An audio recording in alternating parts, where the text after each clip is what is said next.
ہے ولادت شہ انبیاء کی اس نبی مصطفیٰ کی، جس کے دم سے ہے رونق جہاں کی، اس حبیب خدا کی، سمائے چار سو انہیں کی گفتگو، سمائے چار سو انہیں کی گفتگو، انہیں کے ذکر سے یہ دن منائیں گے۔ مہینہ آ گیا، ربیع النور کا مہینہ آ گیا، ربیع کی محفلیں تو ہم سجائیں گے۔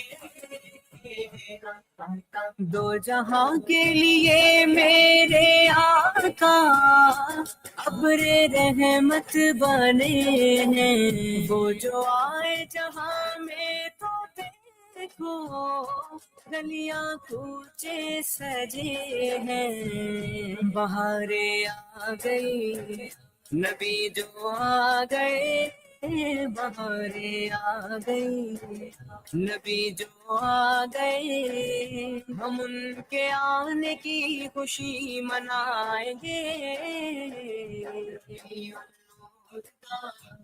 مہینہ آ گیا، ربیع النور کا مہینہ آ گیا، ربیع کی محفلیں تو ہم سجائیں گے۔ کہکشاؤں نے گائے ترانے، نغمے گائے فضانے، کہکشاؤں نے گائے ترانے، نغمے گائے فضانے، گیت بھی ہے سنائے ہوا نے، کیسے پل یہ سہانے، کھلی ہے ہر گلی چراغا ہر گلی، کھلی ہے ہر گلی چراغا ہر گلی، اندھیرے اب کبھی کہیں نہ چھائیں گے۔ ربیع النور کا مہینہ آ گیا، ربیع النور کا مہینہ آ گیا، ربیع کی محفلیں تو ہم سجائیں گے۔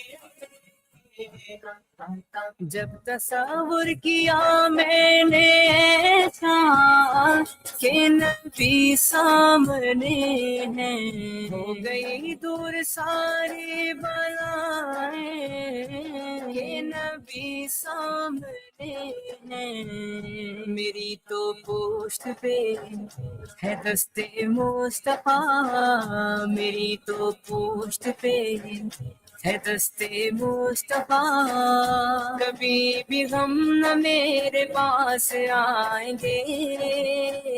ربیع النور کا مہینہ آ گیا، ربیع النور کا مہینہ آ گیا، ربیع کی محفلیں تو ہم سجائیں گے۔ لکھ رہا ہے یہ تعریف رمضان آمد مصطفیٰ کی، ہے یہ کتنا خدا کا کرم اور ہے عطا مصطفیٰ کی، انہی کے نام سے ملی ہے عزتیں، انہی کے نام سے ملی ہے عزتیں، انہی کا نام ہم تو گنگنائیں گے۔ ربیع النور کا مہینہ آ گیا، ربیع النور کا مہینہ آ گیا، ربیع کی محفلیں تو ہم سجائیں گے۔ ربیع Durban 90.4 FM, Peter Maritzburg 105.6 FM. Listen to News in Focus on Radio Al-Ansar, Durban 90.4 and Peter Maritzburg 105.6 FM every Wednesday from 8 p.m. with Yunus Sacoor. That's 8 p.m. every Wednesday, Radio Al-Ansar, keeping you informed.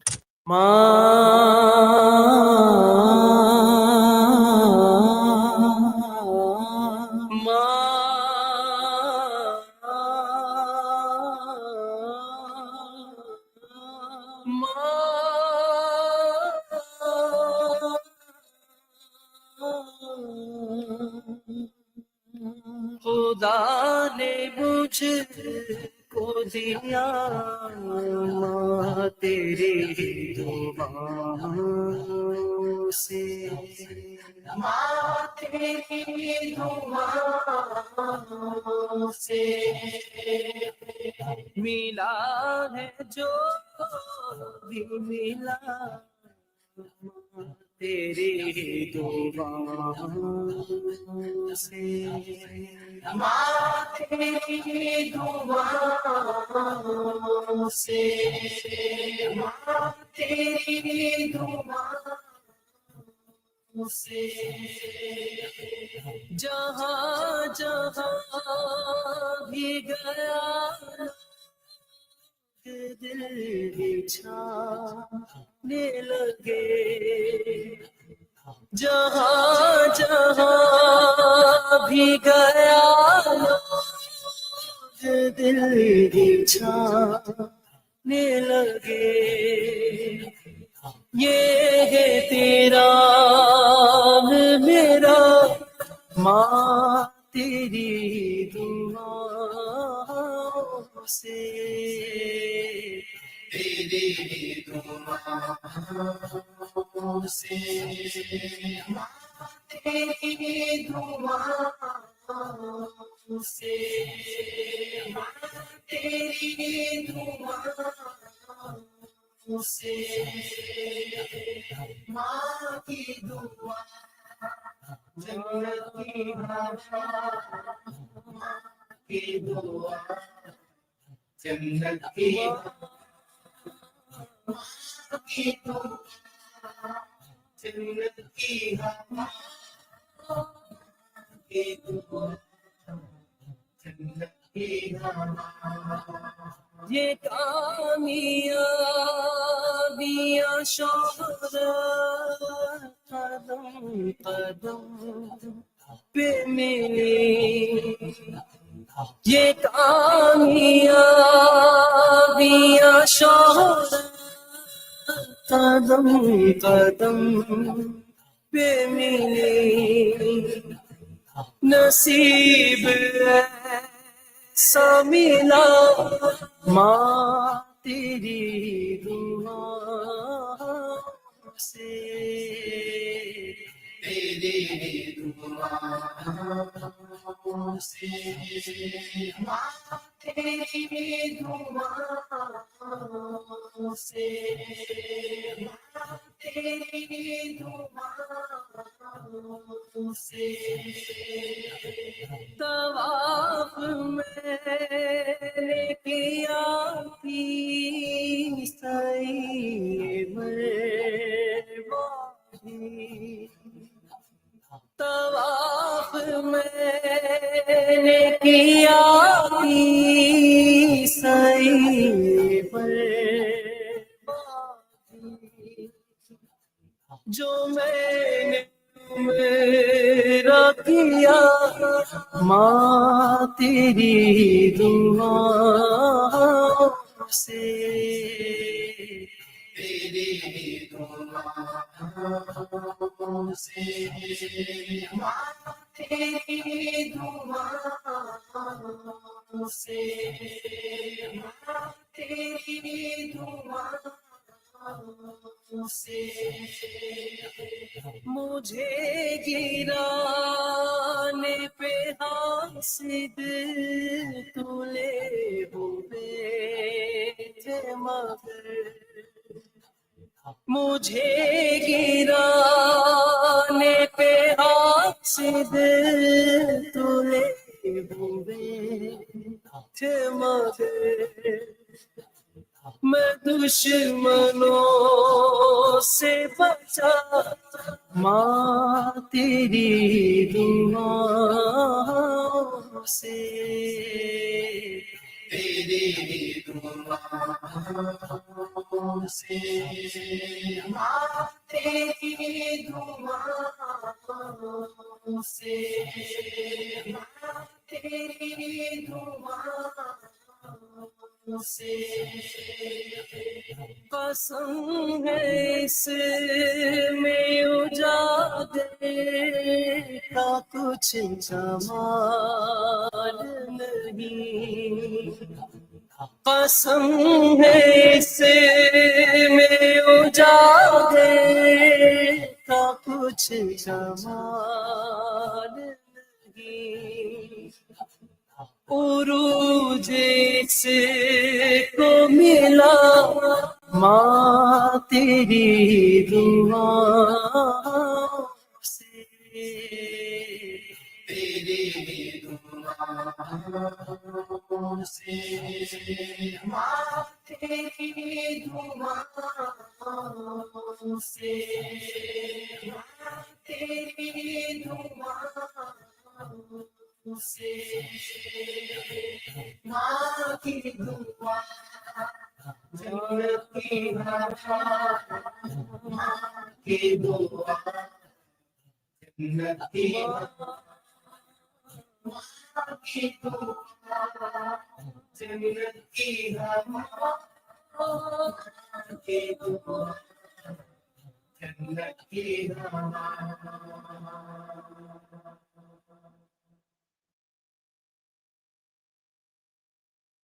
Assalamu alaikum warahmatullahi wabarakatuh. Welcome to another edition of News in Focus live on Radio Al-Ansar International, broadcasting on the frequency Durban 90.4 FM, Peter Marisburg 105.6 FM, and audio streaming on www.alansar.org.za. Ahlan wa sahlan wa marhaba bikum. My name is Yunus Sacoor and I'll be in your company for the next 2 hours. I'll be interviewing our guests shortly. Today, the date is 11th of June 2025, equivalent to the 15th of Zulhijjah 1446 AH.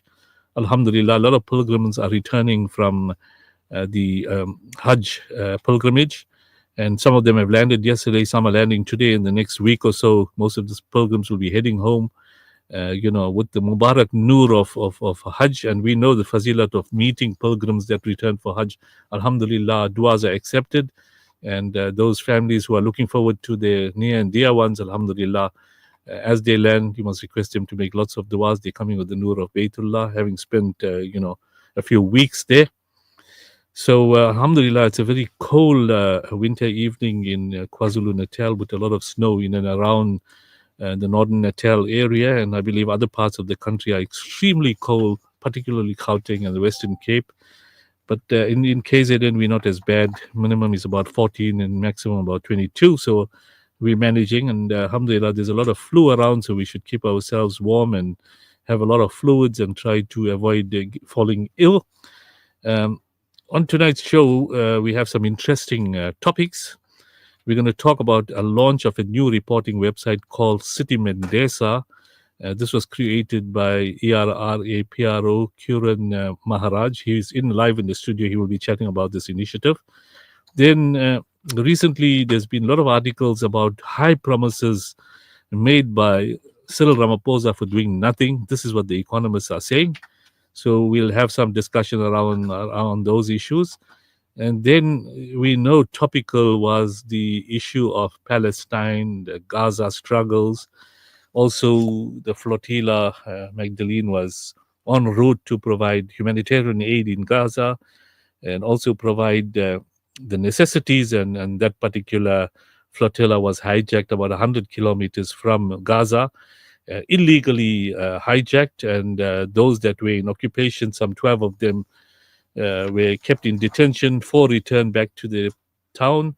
They were deported, and another 8 of them are sort of in different cells facing different challenges.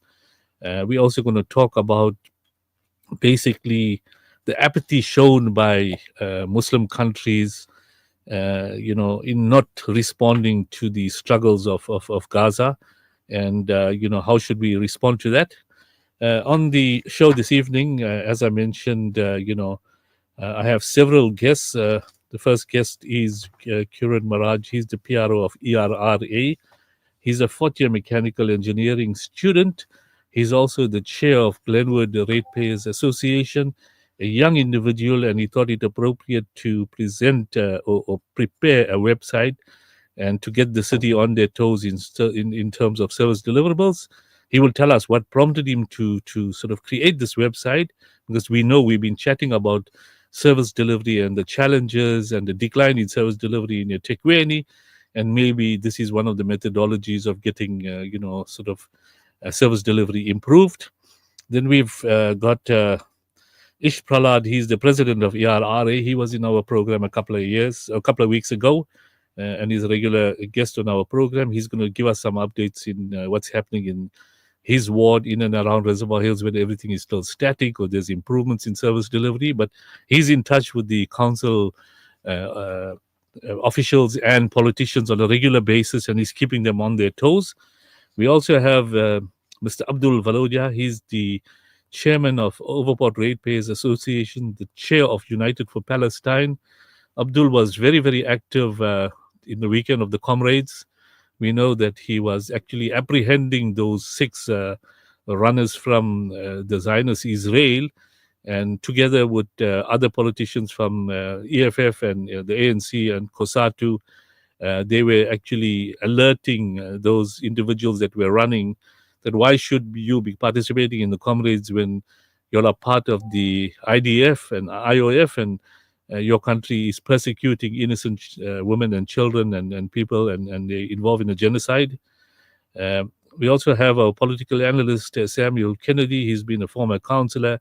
He's also active in politics and keeping in touch with the political scenario in eThekwini and other municipalities.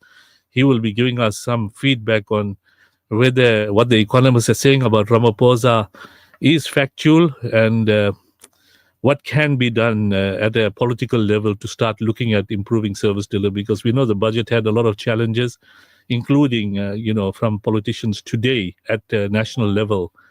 They were not happy.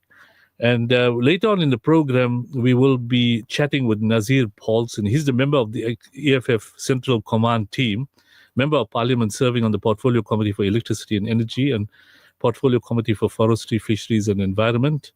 And also our Honorary Imran Subrati, MP and General Secretary for United for Palestine. Later on in the program, we'll be chatting with both these individuals. They were keen to be live in the studio, but they had to go to Cape Town for the budget hearing or some debate on the budget this afternoon. Hence, we will contact them telephonically. The show is interactive, and we welcome your comments, which can be sent to us on the studio WhatsApp number 0609041056. So we'll take a break now for a nasheed, and thereafter we'll commence with our discussions and interviews with our guests on the studio as well as on telephone.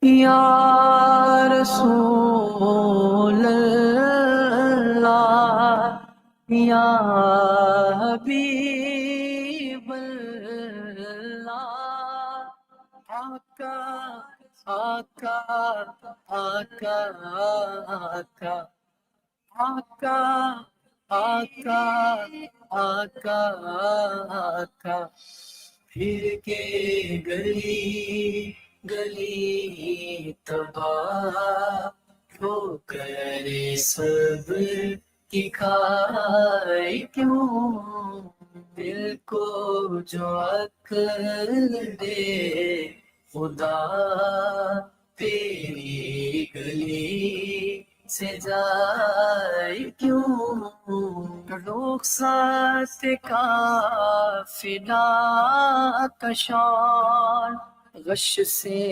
हमें उठाए क्यों, रुखसत का फिदा कशान गश से हमें उठाए क्यों, सोते हैं उनके साए में, सोते हैं उनके साए में, कोई हमें जगाए क्यों, फिर के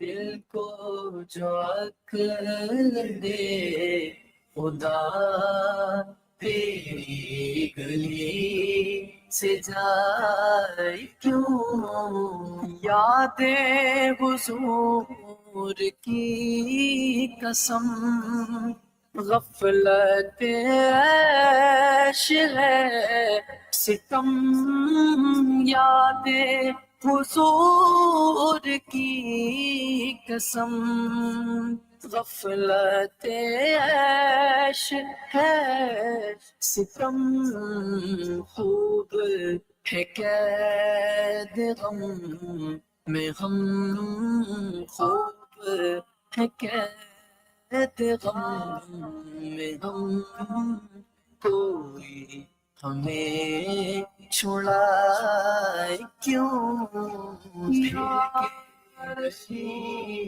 گلی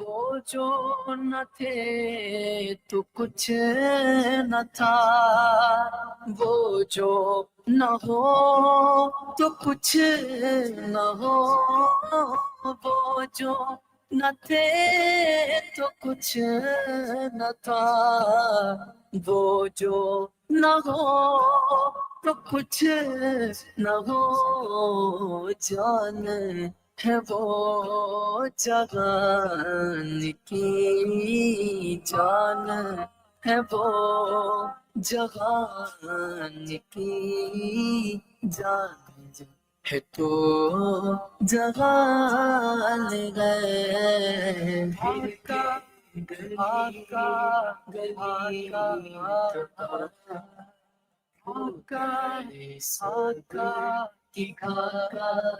کیوں دل کو جو عقل دے خدا تیری گلی سے جائے کیوں ہاں جان عشق مصطفیٰ روز فضوں کرے خدا جان ہے عشق مصطفیٰ روز فضوں کرے خدا جس کو درد کا مزہ جس کو درد کا مزہ سانسے دوا اٹھائے کیوں پھر کے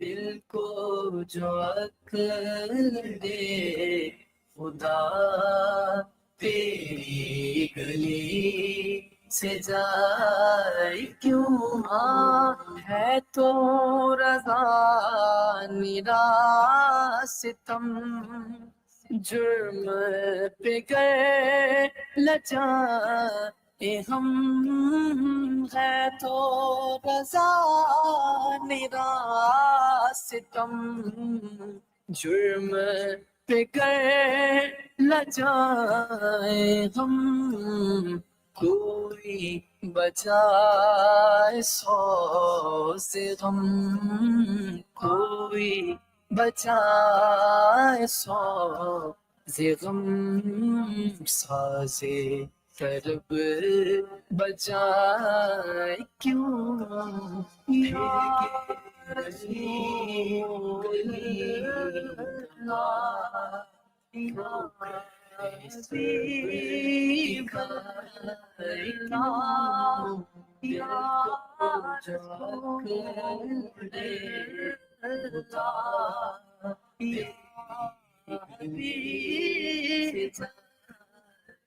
Assalamu alaikum wa rahmatullahi wa barakatuh. Welcome back to News in Focus Live on Radio Al-Ansar International, broadcasting on the frequency Durban 90.4 FM, Peter Marisburg 105.6 FM, and audio streaming on www.alansar.org.za. This beautiful nasheed has been a request from many listeners, so I thought let's display it. We will introduce our first guest for this evening, and thereafter we'll continue. I'd like to welcome Kiran Maraj. He's the PRO of ERRA, Kiran, good evening and welcome to News in Focus live on Radio Al-Ansar International. Thank you so much, Mr. Sacoor. Thank you for having me here. Kiran, I know that you basically fought your mechanical engineering student, and it's not easy to get into the faculty of engineering. So, engineering is one area, but being the chair of Glenwood Ratepayers Association, I know that's a former white area and there's a lot of mixed residents living there. You launched a new reporting website called City Mendoza, with the support of ERRAPR, Pralad. But, obviously you're studying mechanical engineering, you got into civic structures, and we're encouraging you to become part of civic structures because they can't sit back and study and forget about what's happening in the country. But now you've taken an important initiative of preparing a website to improve service delivery. Can you just briefly explain to us, your career path, what prompted you to get into civil society, civic structures, ratepayer association, and then you got into this website, which is going to be valuable for ratepayer associations?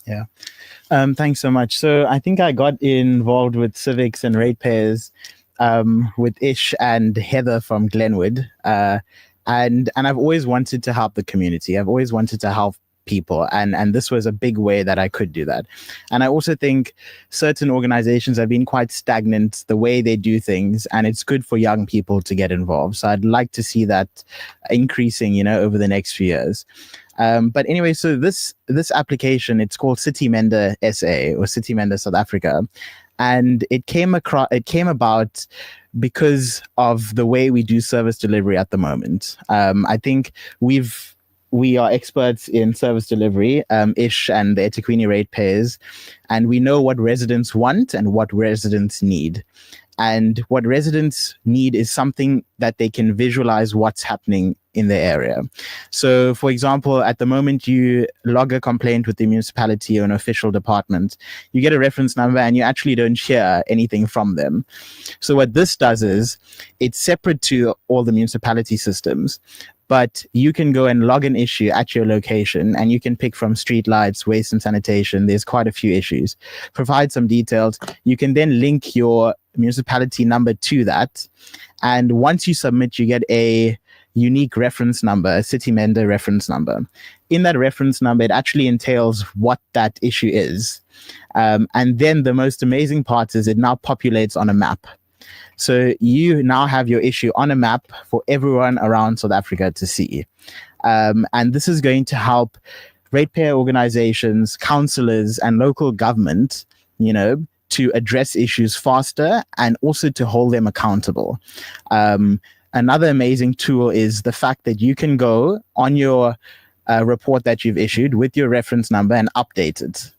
So you can go and update your reference number every day, every week, and create a history of it and proof that comes with that, and screenshot that and keep it with you when you need to provide proof to the municipality or your councillor, and vice versa. The councillor can do the same, right? So it's helping everyone, whether you're a resident or whether you're an official. It's in some way or so it'll help you. And another thing with the data is. With the report is the data. We're able to pick up a lot of data from the reports, and as we know in the world we live in now, data is important, and all this data is going to help us in the future. And at the moment, I can't say how it's going to help us, but we can figure out how to use this data. So whether it's how many potholes are on a certain road, or if there's street lights that are not working in a specific area, then we can think theoretically there's a syndicate working with cable theft. But that's just one of the ways. And as the program, builds and as more people uses it, we're going to be able to figure out what we can do with this data. Now, Kiran, it's a reporting website. Now, has there been any discussions with city officials or eThekwini alerting them, we've got this website and we want to link up with you guys and get you all to respond? Because, for example, if you log a complaint on the city's website, then you get a reference number and they're aware of it. So how do you make the city aware, of the complaint? Have you interacted with them? So yes, we did speak with them, and we presented the system to them last week, and they were really impressed. And the first thing they want to know is how they could control it or manage it. But I think this system is it's giving the power to residents. So what we can use from our point of view as ratepayer organizations, we can now take these issues because we can visually see them as dots on the map. And each dot has all the data and information we need. We can correlate this data and we can then escalate it to the municipality. And what we really want residents to do is to link up their official municipality references on their reports, because it's very easy to do that. So then when officials are looking at it, or when we are looking at it, we are able to link those. So, in the future, I can never say no. We might link up the system. But at the moment, the system's for everyone in South Africa. We've got people from Cape Town using it. We've just launched 4 days. We've gotten over 3,000 visits, 350 reports that have been posted on the application. But the most amazing stat is over 250,000 data points that have been collected from that. And as I said, that data is going to be very important. And the fact that now we as residents have access to that data is going to be a game changer. And I think going forward, I was speaking to Ish, whether the municipalities like it or not, they are going to eventually have to use the system, because once we give power to residents and they understand what they can now do with it, we're going to get a lot of residents all over South Africa. And one more point, this application is also going to be critical for rural areas where you don't have much service delivery. It's now going to give them the power to correlate the data, figure out what's wrong in the area, and figure out a way to move forward. So they can take whatever they've got and they can take it to their local government, So, now, how do sort of different ratepayer associations, they just log into the website and they're able to log complaints? Yeah. So the way I designed it is there's no registration needed. There's no personal data that we take from you and that we show publicly. And the reason it's designed like that is just ease of use. So we've gotten a lot of feedback about an app, which I'm going to go back to the drawing board and work. But I just want the next month of June, while we're in our pilot phase, while we're sussing out issues and how we can tweak stuff, I just want that to go through, and then we'll start working on the app, because the app will be another game changer. The fact that you can have it on your phone, right? So yeah, that's where we stand at the moment. Ish, you want to add to what Kiran is saying? Well, actually, Kiran has become a game changer in ERRA. He's really made progress in our association, and he's he plays actually a very vital role in ERRA. And he's done a lot of stuff, and which is a game changer, means that he's one of the youngest executive member in ERRA. And he's proven himself by actually opening Glenwood Ratepayers and Resident Association. If you drive into Glenwood now, you'll think it's another town, because he's cleaned it up so well that nobody can recognize Glenwood. Plus, the businesses are getting on with him as well. I mean, they actually helping him to provide whatever they can help with. So he's an amazing lad, and I think more of our youngsters need to get into this, and that is where when I met Kiran, I pushed him to become part of my executive, because we need the youngsters now. We are at an age now, we cannot carry on doing this. If the youngsters can follow our footsteps, that's going to be a game changer. They're going to take over these processes. Yes, they're going to take over the process. Okay. I think it's very important. This initiative has started. As you said, it's in a pilot phase, and there's a lot of work still to be done. And I'm sure going forward, we'll keep the municipalities on their toes. On that note, we'll take a short break and we'll continue with our discussion. Pay us a visit. Radio Al-Ansar. This hadith is sponsored by Ashraful Aid, International Humanitarian Organization. حديث أدي قال رسول الله صلى الله عليه وسلم الدعاء مخ العبادة. The Messenger of Allah sallallahu alayhi wasallam said, dua is the essence of ibadah. Dua means to beg Allah for our needs. Dua must be made with humbleness and sincerity. Dua can be made in any language. Dua is a weapon for a believer to solve his problems. This hadith is sponsored by Ashraful Aid, International Humanitarian Organization. Are you looking for a meaningful way to fulfill your zakat obligation? Look no further than Ashraful Aid. With our trusted track record, your zakat reaches those who need it the most in the most honorable and dignified manner.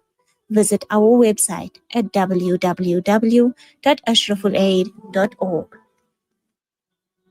Sunnah a Day, proudly brought to you by Sunpick, 100% pure sunflower cooking oil.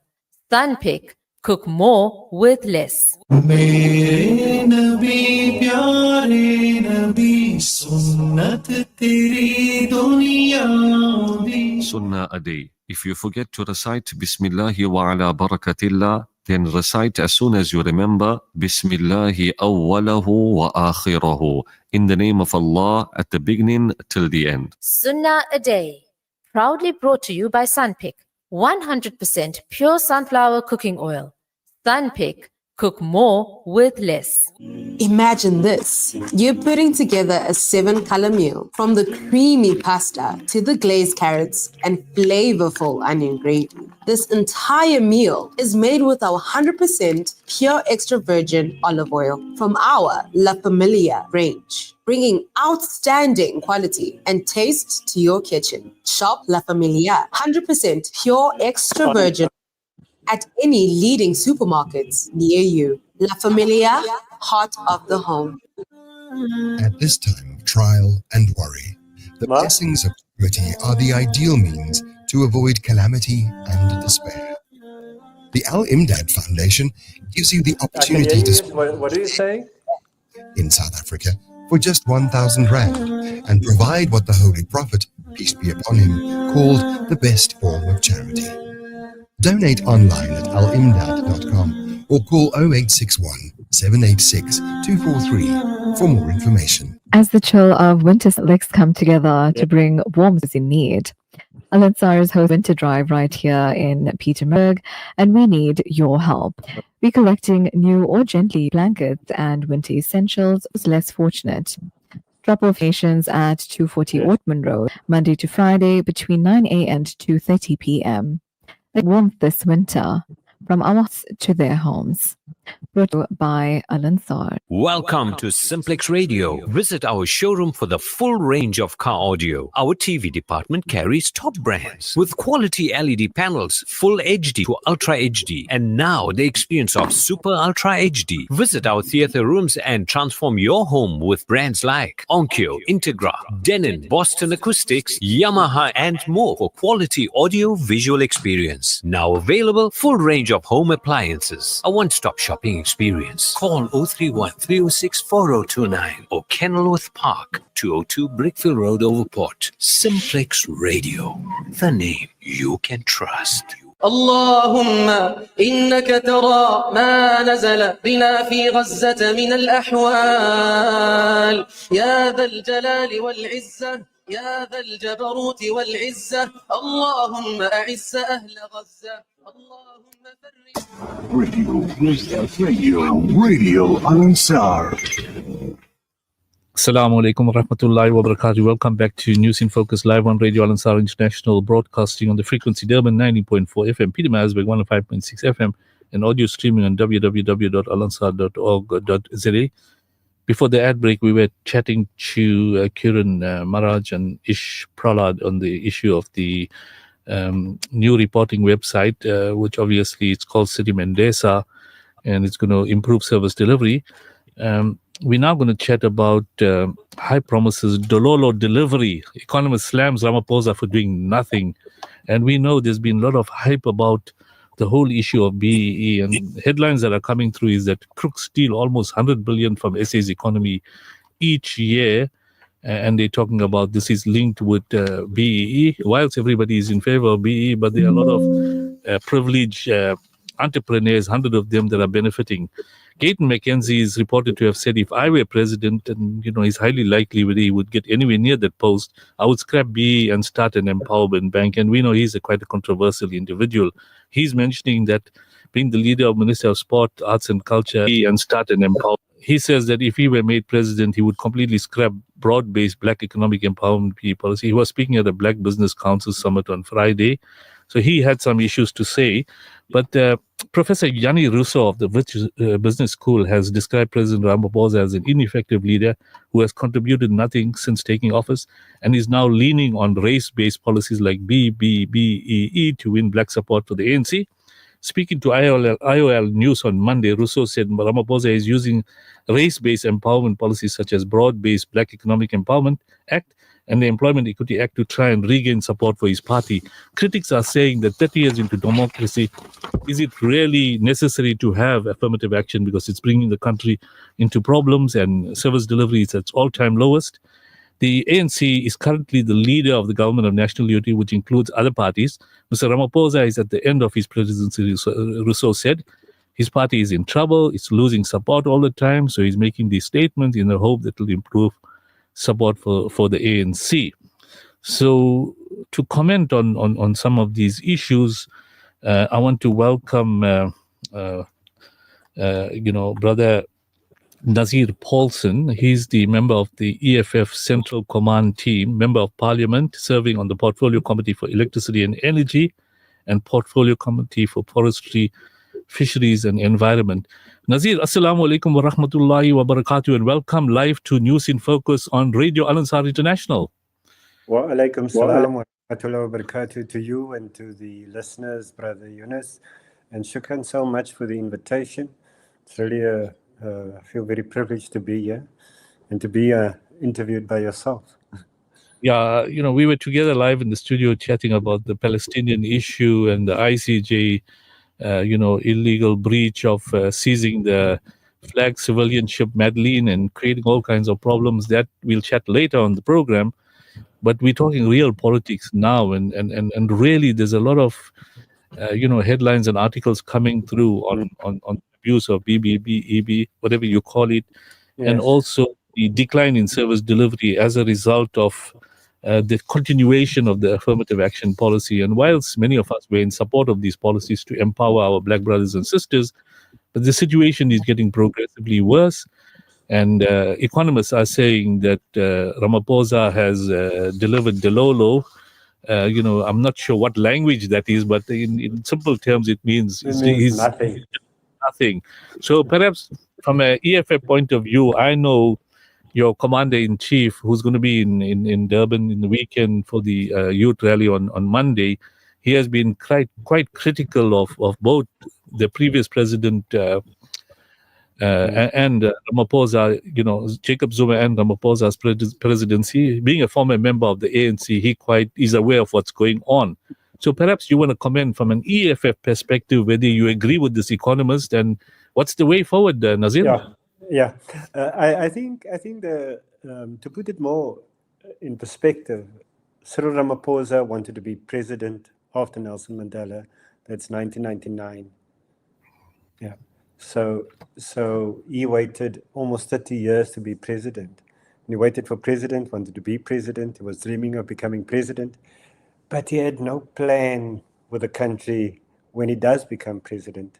So what Ramaphosa does is he sets up all these commissions. The latest one is the National Dialogue. And these are typically, the McKinsey playbook, a consultancy and what Cyril Ramaphosa has effectively done, we've got a presidential planning commission, an advisory panel on land reform and agriculture. And these are all unelected people serving on these bodies, giving advice to the president. Now, what kind of a democracy is it where people vote for you as a political party and you then outsource your responsibility to consultants? Because that's all these commissions are. These are consultants. And this is why we had the big problems in the world in 2008, because a lot of the Western countries surrendered their governance to consultants, took advice from consultants. So we need to return to democracy, and those people that were elected should make decisions about this country. The latest national dialogue is going to be a huge waste of money.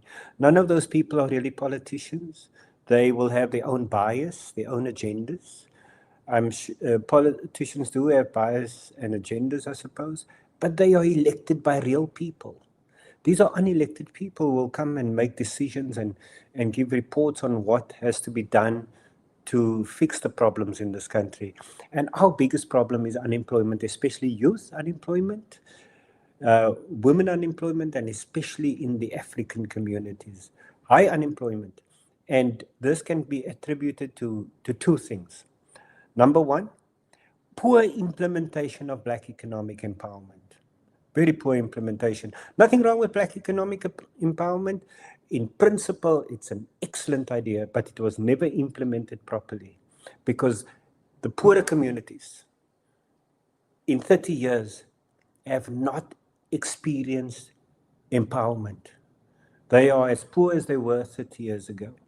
And so that's the one issue. The other issue, South Africa, you know, ArcelorMittal, a steel company, used to be ISCO, a state-run company, and used to employ thousands of people. South Africa used to produce its own steel.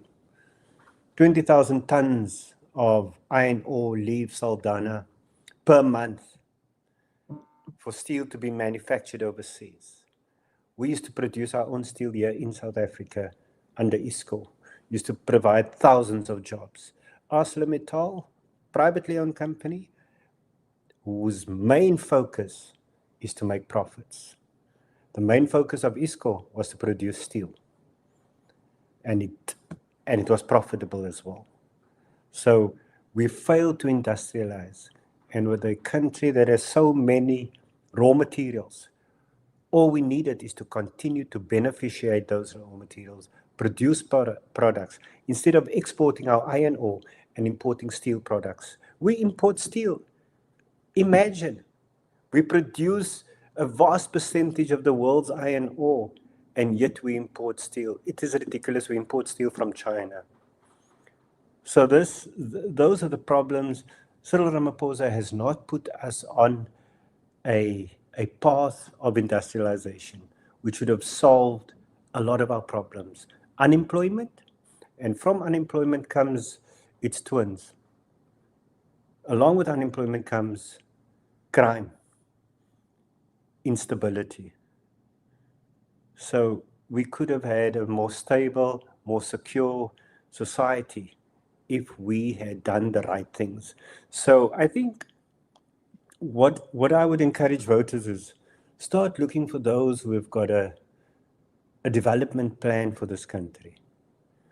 Not just a country that's going to look at what we need to consume from overseas countries, but what are we going to produce ourselves? And there's so many things we could produce for ourselves. We even import matchsticks and toothpicks from other countries, which is ridiculous. I think, Nazir, you made some very pertinent points where you made reference to unemployment, which is at the moment around 34%, and most of the youth are unemployed. And as you said, if they're unemployed, they resort to drugs, they resort to criminal activities. Now, the broad-based Black economic empowerment policy was intended to right the imbalances of the past. And Black referred to all those race groups that were deprived of economic opportunities pre-apartheid, which included Africans, Indians, and Coloreds. And obviously, there was selective use of the BBBE policy. In fact, some people are saying it's abuse, because recently there's been an article where 100 elite businessmen benefited to the tune of $1 trillion from this Black BBBE policy. And those that deserve it didn't really benefit, which now turns to the comments you're making, that a large majority of Africans now haven't benefited because they're still sitting in or living in abject poverty in the informal settlements in all the provinces. And in Etiquette, there's more than 600 informal settlements equating to more than 200,000 families that are living in abject poverty. There's huge unemployment throughout the country. And this 100 elite businessmen, together with their comrades or their sort of colleagues, have benefited. And they're enjoying the benefits. So, as you rightly said, you have to re-look at the policy and correct it at all levels in province. But at the end of the day, municipal elections are a year away, 2026 or maybe 2027. And I know lots of political parties are mobilizing for the municipal elections. But there's been comments coming through that politicians have a tendency of blaming, the different parties. But what is being reported by some economists and some journalists is that political parties must take responsibility for South Africa's municipal decline. The South African Local Government Association, SALGA, says political parties should take the blame for the state of municipalities in the country. Now, I know that EFF may say we are the minority party and we are the opposition, and we make recommendations which the ruling party is not accepting. Now with the GNU, it's even worse. Perhaps you want to comment on that, Nazir, briefly. Yes, I must say, so the EFF has always remained in opposition. But post-2021 local government elections, we then decided where we have an opportunity to enter government, where we can enter as a deputy mayor, as an MMC, we will. And if you look at MMCs of the EFF around the country, whether it's Nelson Mandela Bay, Tshwane, Johannesburg, Ekurhuleni, you will see effective people. We've got water and sanitation in Ekurhuleni, where we do very well. In fact, when we had the finance portfolio, it was the first time Ekurhuleni actually, was in the black and not the red. And you were red, but you got into the black. Yeah. So but we actually made sure that the financial state of Ekurhuleni was healthy, and Nkululeko Dunga was the chairperson of the EFF thing. And then if you look at water and sanitation, MMC, Commissar Thembi Masani does an excellent job. And then also City of Johannesburg, MMC for community safety, Dr. Mkini Twaku, excellent job. So where EFF is in governance and the portfolios they are responsible for, they do very well. You will see eThekwini is beginning to look very clean. We have EFF MMCs. You will see the same in Nelson Mandela Bay, rollout of electricity. The MMC for electricity is EFF. So wherever EFF enters into governance, there's no issues. But what I also want to speak about is that before an election, the EFF goes and compile a People's Manifesto. Now, when I say a People's Manifesto, it's not, we don't go sit in the boardroom and decide what is good for the people.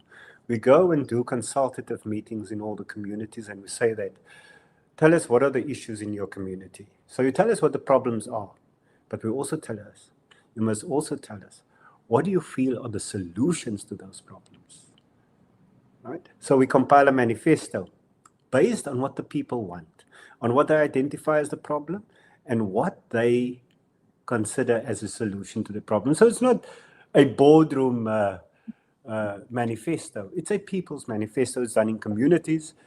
So all EFF MPs and members of the Central Command team go to communities and facilitate these consultative meetings. And we record them, and we present it, and we come up with that huge 200-300-page document that contains the People's Manifesto. So I think, so we've always done it differently. Since our first election in 2014, we did our first series of consultative meetings. So we've just built on it as we went along every year. Okay, Nazir, we've ran out of time. We're going to break for the news. If you're available after the news break, we will keep in touch with you regarding the EFF's statement on the rejection of Israeli soldiers participating in the Comrades Marathon. And I know you were one of the guys that apprehended this Zionist and told him a few words, and SAP had intercepted, and everybody's seen that on video. So we'll chat about it later after the news break.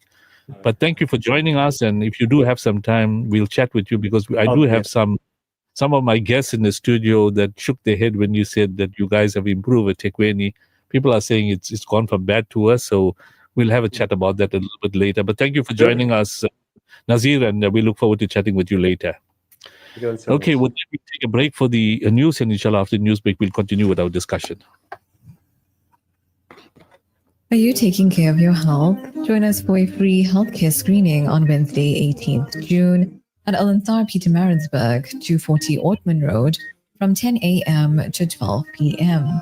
in partnership with Midland Specialist Private Hospital. We're offering blood pressure, glucose, and other vital healthcare checks. No bookings needed, just walk in. Let's take charge of our health together.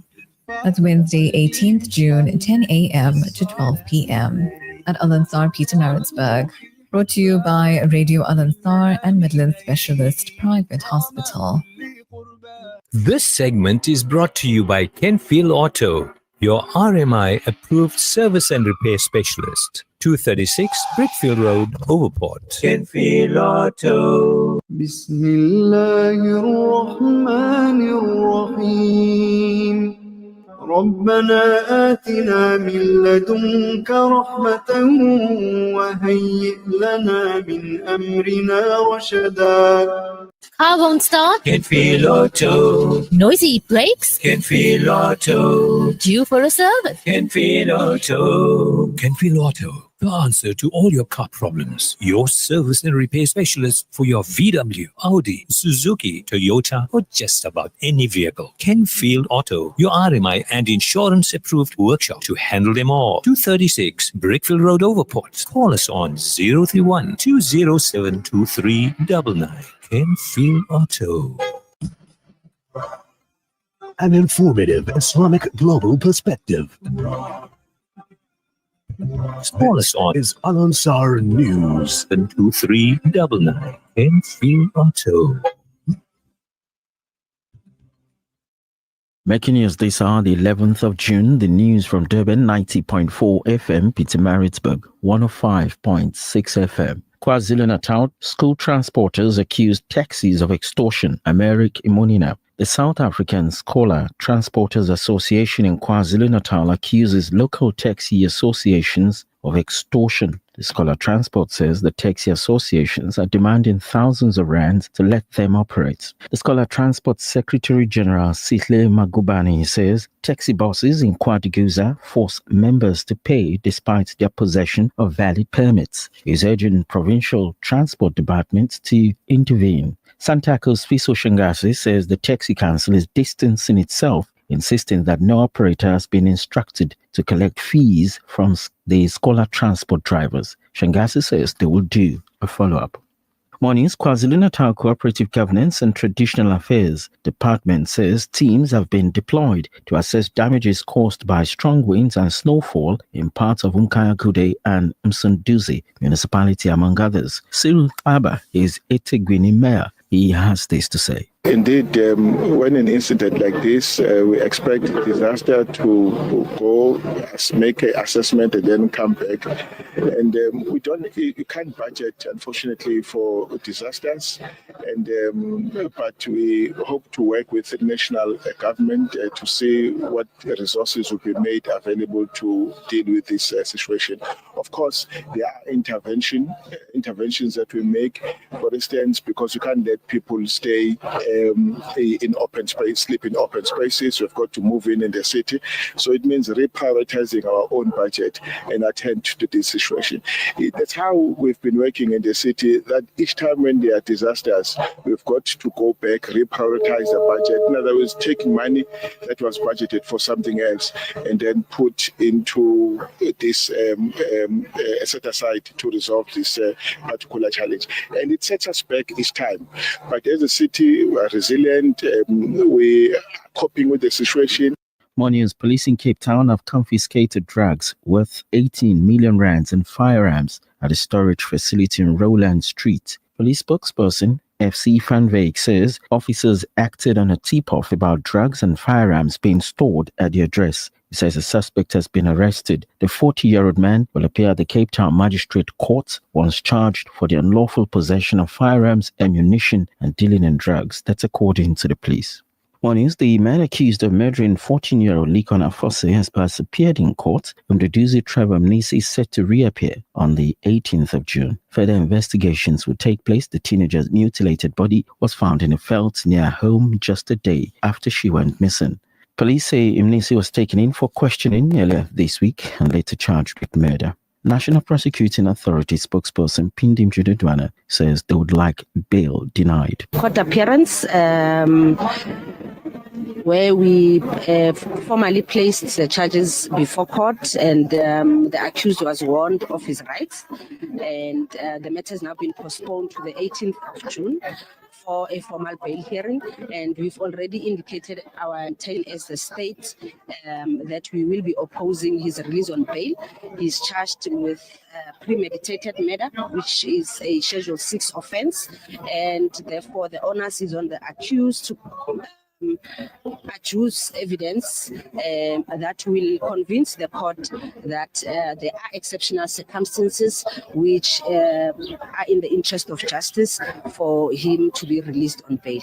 And finally, international story. The Yemeni armed forces have announced a targeted military operation against Ben Gurion Airport in Tel Aviv in response to Israel's genocidal war in Gaza. According to a statement, operation involved 2 ballistic missiles, a hypersonic Palestine 2 missile, and a Zulfikar missile. One missile struck the airport directly, evading interception systems. Report says the attack disrupted air traffic, forced residents to seek shelter, and triggered air raid sirens across Greater Tel Aviv, occupied Al-Quds, and the West Bank settlements. The Yemeni armed forces have vowed to continue operations until Israel halts its aggression in Gaza and lifts the siege. Your weather tonight, it's 21 degrees. A quick reminder of our top story. The South African Scholar Transporters Association in KwaZulu-Natal accuses local taxi associations of extortion. Authorities say they will be looking into the matter. That's the news. Allah, Allah, Allah, Allah, Allah, Allah, Allah, Allah, Allah,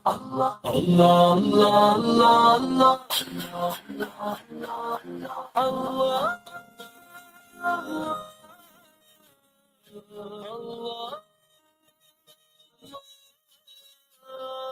तन्हा हूँ मैं और इंतहा लाखों तने हैं सामने बैठा हूँ मैं मायूस कुन आए ना कोई मुझे थामने अल्लाह अल्लाह तू मेरी सुन ले सदा حسبنا ونعم الوكيل حسبنا الله ونعم الوكيل حسبنا الله ونعم الوكيل نعم المولى ونعم النصير حسبنا الله ونعم الوكيل حسبنا الله ونعم الوكيل حسبنا الله ونعم الوكيل نعم المولى ونعم النصير حسبنا الله ونعم الوكيل نعم المولى ونعم النصير मायूब हूँ तेरा करम करता रखा इज्जत भी दी बढ़ के दिया औकात से दौलत भी ताकत भी और वक्त भी कर दे खता हर माफ तू फहरिस्त इसियां को छोड़ दे अल्लाह अल्लाह तू मेरी सुन ले सदा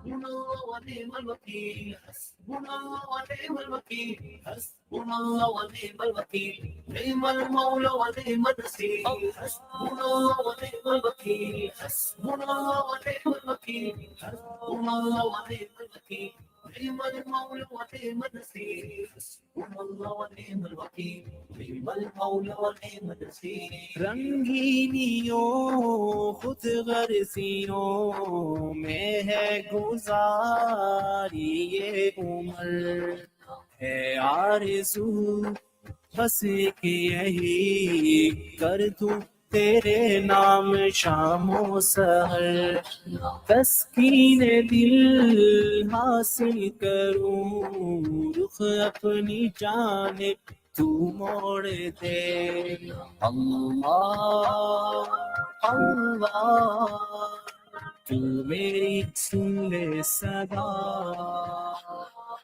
हस्बुनल्लाह व निअमल वकील हस्बुनल्लाह व निअमल वकील हस्बुनल्लाह व निअमल वकील निअमल मौला व निअमन नसीर हस्बुनल्लाह व निअमल वकील हस्बुनल्लाह व निअमल वकील हस्बुनल्लाह व निअमल वकील निअमल मौला व निअमन नसीर हस्बुनल्लाह व निअमल वकील निअमल मौला व निअमन नसीर लब पे रहे जिक्र दुआ और तुझसे मैं डरता रहूं करके अमल कुरान पे जन्नत की राहों पे चलता रहूं खिदमत करूं इस्लाम की पछतावे का गम तोड़ दे अल्लाह अल्लाह तू मेरी सुन ले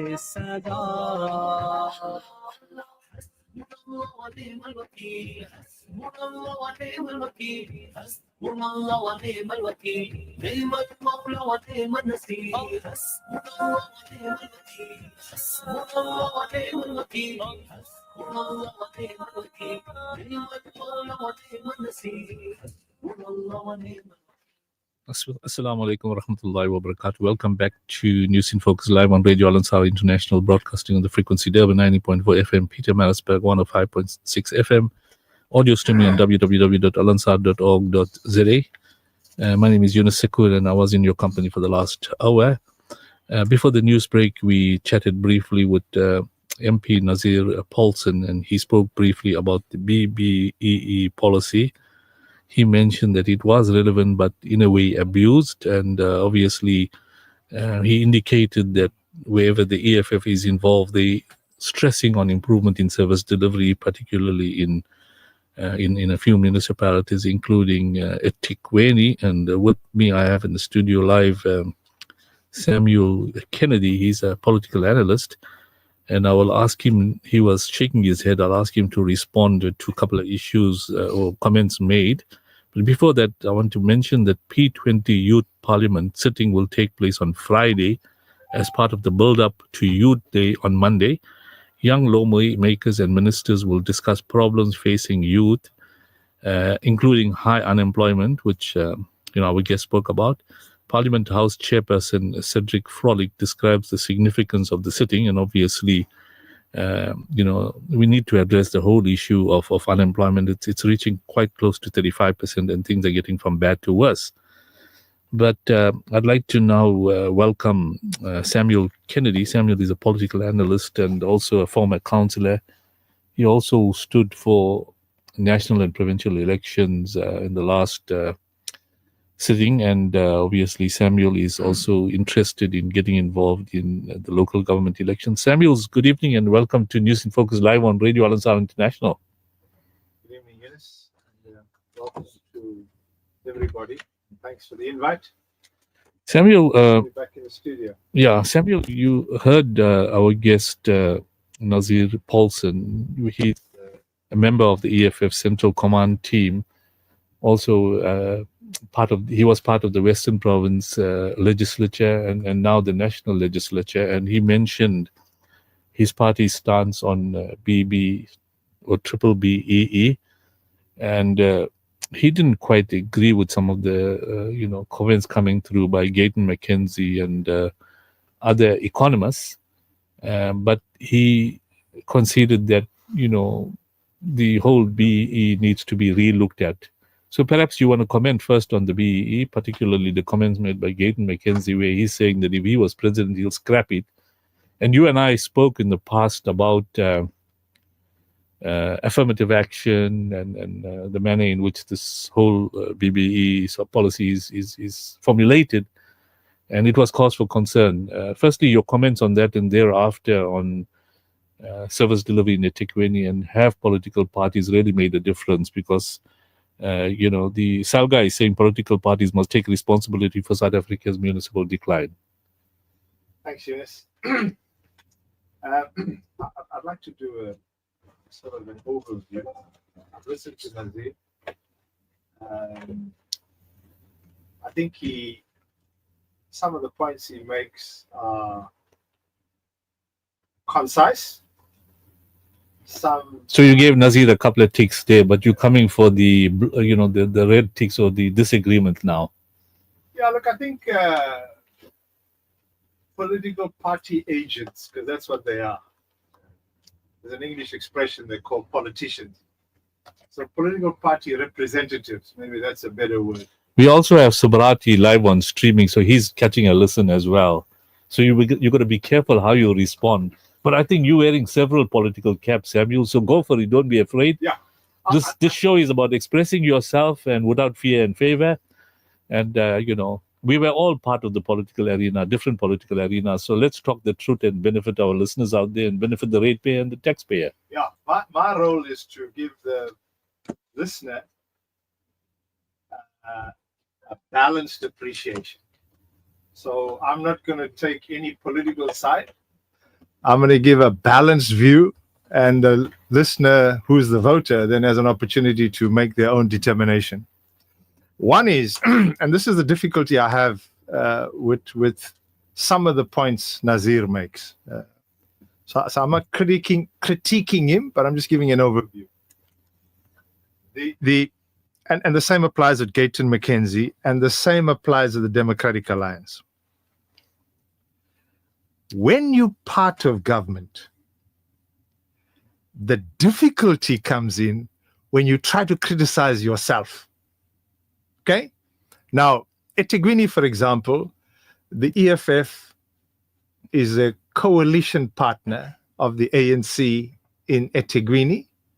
Likewise, the EFF is a coalition partner with the ANC in Ekurhuleni and in Johannesburg. Johannesburg's gone backwards with the EFF there. They've been there for 3 years. The same in eThekwini. They run a very, very big portfolio in Durban, like the IFP. So which portfolio is that? I think they run waste, refuse and waste. I know Inkatha runs water. CSW. Yeah. But they run a big portfolio and nothing's changed. I mean, politicians can come and make all the empty promises and say all the nice things. The fact of the matter is, you have a youngster setting up an app, and the reason why he's setting up an app because the city don't work. That's a fact. I mean, you're getting a lot of creativity with people coming up with all sorts of things. But let me just say, in response to the youngster there, Maraj, I think Kiran. Yeah. It's very nice to put up apps. It's very nice to come up with technologies. The issue is the implementation. So you can do all the tracking. Two things. They don't have capacity. They don't have vision. And vision comes from the political parties, and the EFF's one of them. And 3, there's no money. So you can have all the apps in the world. You can have all the technology in the world. If you don't have money, you don't have capacity, you don't have vision, it's not going to work. So you say the municipality is challenged in that regard? This municipality, all of them. Yes. Including the South African government, right? But let me come back to the issue of BBBE. I thought I'd say that as a point in passing. You can get the streets cleaned. You can do all that. The fact of the matter is, it doesn't reduce the 600 informal settlements. It doesn't contribute to housing development. So you need to look at that as to how do we eradicate and contribute to housing development? How do we get better warning on water? How do we have a system that contributes to early warning on power outages? That stuff that keeps residents on their toes. Yeah, So I think what Kiran has said is this is a pilot exercise, and he'll welcome those comments as part of developing the program and holding the city accountable. But what I want you to sharp focus on is this BBBEE, broad-based Black economic empowerment. Many critics and economists are saying it's failing South Africa. Gayton says it has hopelessly failed. Nazir is saying that not necessarily badly implemented, favored 100 businessmen that earn trillions of rands, but it's an abuse. Let's just say the following, right? And it's a nice. This is a critique. This is a critique. You're sitting in Parliament, EFF, since 2014. I'm yet to hear you vociferously, right, vigorously standing up and putting either a private member's bill or a bill. Standing up, apart from standing up and saying Zuma must go, you're not as vociferous as that when it comes to triple BEE. But now, had you done that... When they said Zuma must go, then Malema was having tea with Zuma after he went to say, listen, I'm trying to help you out now. So obviously that's politics, but I'm just sharing that. I'm saying, and it's not a negative critique. It's a way of me saying to the EFF, I think you have a very good role to play. I think you do it fair. You don't do it well. You do it fair. But I think the same measure of activity that you applied to the Jacob Zuma must go should be applied to many other issues.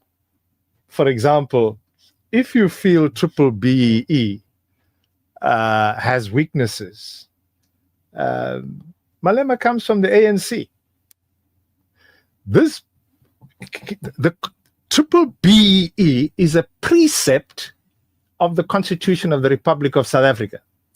Nazir knows, right, that in order to change that, he needs to have 66% plus in order to make an amendment to the Constitution.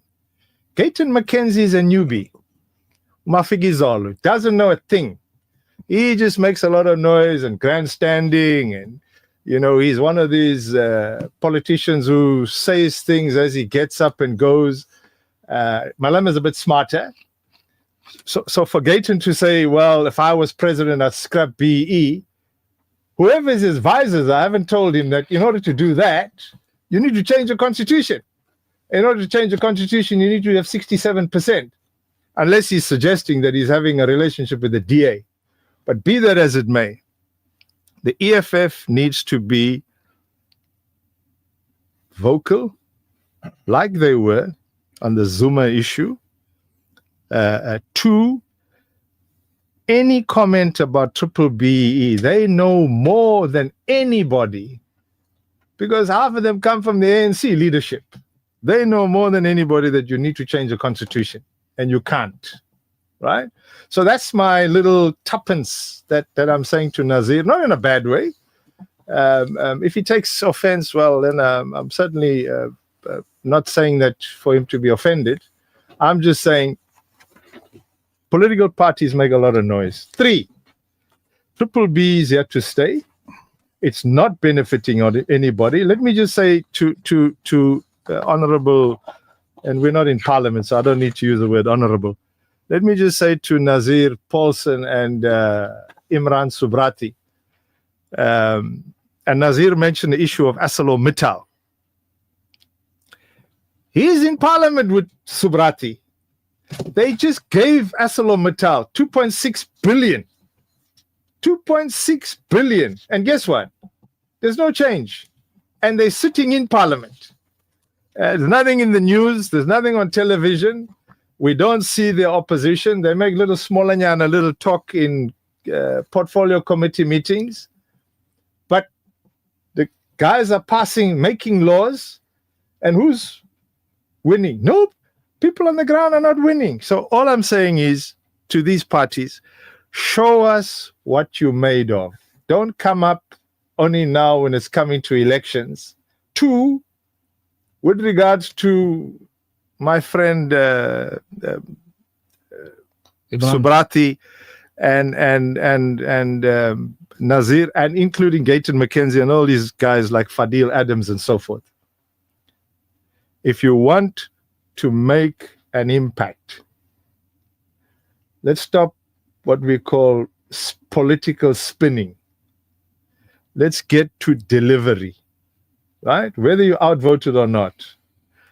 What I will commend the EFF on, and I'll give them 100% out of 100, was in the issue of VAT. Right? They stood the ground. They stood their ground. They took a very firm, very clear line. And they're taking a stand on the fuel levy as well. I hope they do. I know they've lost the case, but I hope that matter, they present it in Parliament, and I hope they win it. So your price of petrol can come down. So that petrol can come down. They can get rid of all the levies. But let me say to Mr. Paulson and to Subrati, I believe he's also listening. Is he listening? Is show some backbone instead of political spinning like Mackenzie. And I don't think they do it, but I'm just saying it as a broad statement. Food prices are going up. Petrol's going up.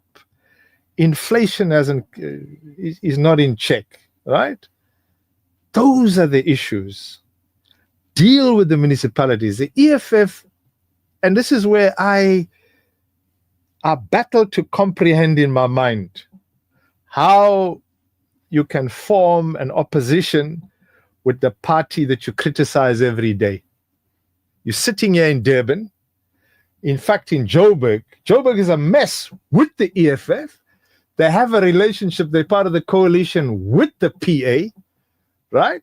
They have a relationship with the ANC. Nothing's changed. Maybe his little department he says it's in the red. Who cares about the red? People want to know about deliverables, potholes, right? And that's what ordinary people are looking for. I thank you. Yeah, thanks, Samuel. You have exceeded your 5 minutes to 10 minutes, but I allowed it for debate purposes.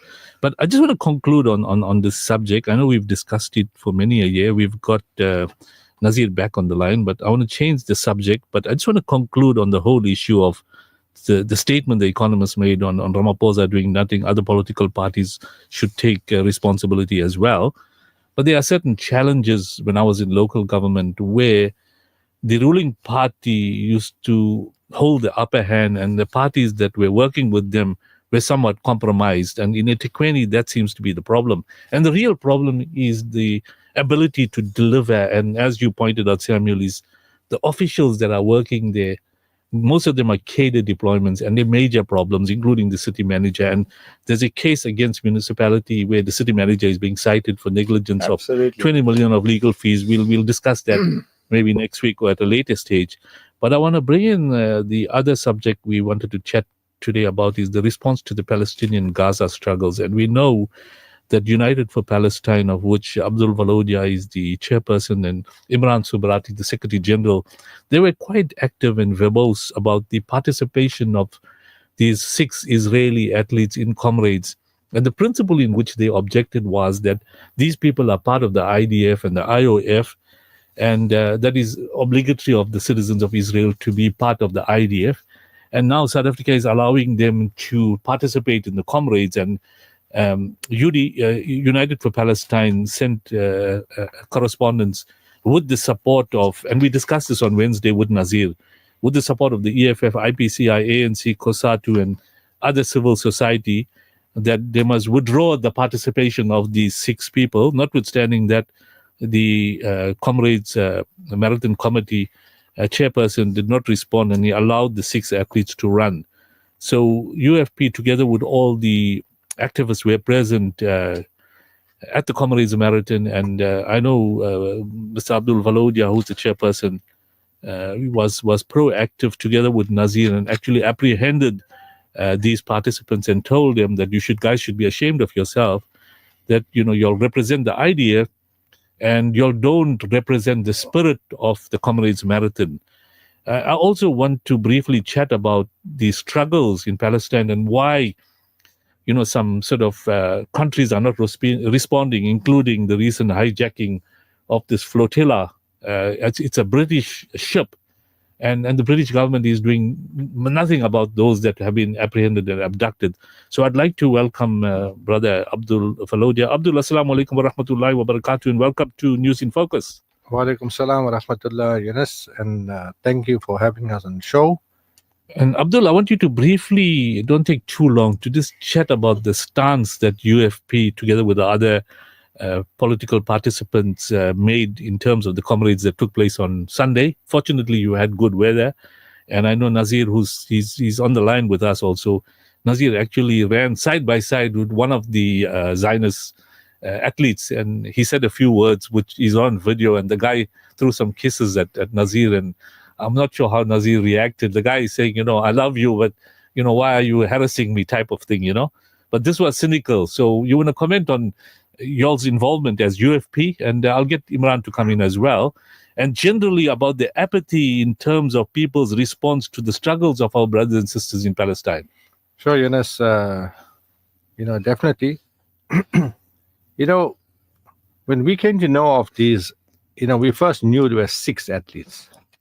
But to our horror, while we were investigating and we had discussions with the police department, we were told there's 8 members, which became much bigger. How did you all wake up to come to be aware that these are the guys running? Somebody woke you all up, or you all just thought there may be some of these athletes? No, I think we had alhamdulillah, we had very good intel, and our intel was actually so precise that we even had the person's name, the race number.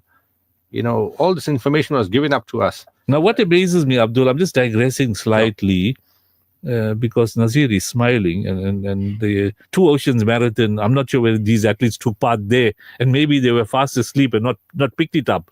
But, obviously your guys said, hey, these guys may be participating and we need to make a statement. So obviously you all woke up now, but in the past people were not worried or something like this. I don't think it's the Two Oceans. Yeah, what we knew in 2024, they took part because we were given their numbers in 2024. So our team, that we have a team of people that work with us, they actually worked out the member numbers that ran the 2024 marathon, and those were repeats as well. Those were repeats. So that was the 6 that we knew were repeats in this race. Obviously we didn't know about the other 2 that became 8. We came to know about that only when the police exposed it to us, right? And what's the most amazing part of it is that comrades has gone so advanced now, and Brother Nazir will know that he, when he went to Sydenham police station, he went to go and open up a case, right, to have them arrested, because he said, no, I'm not going to allow this thing here.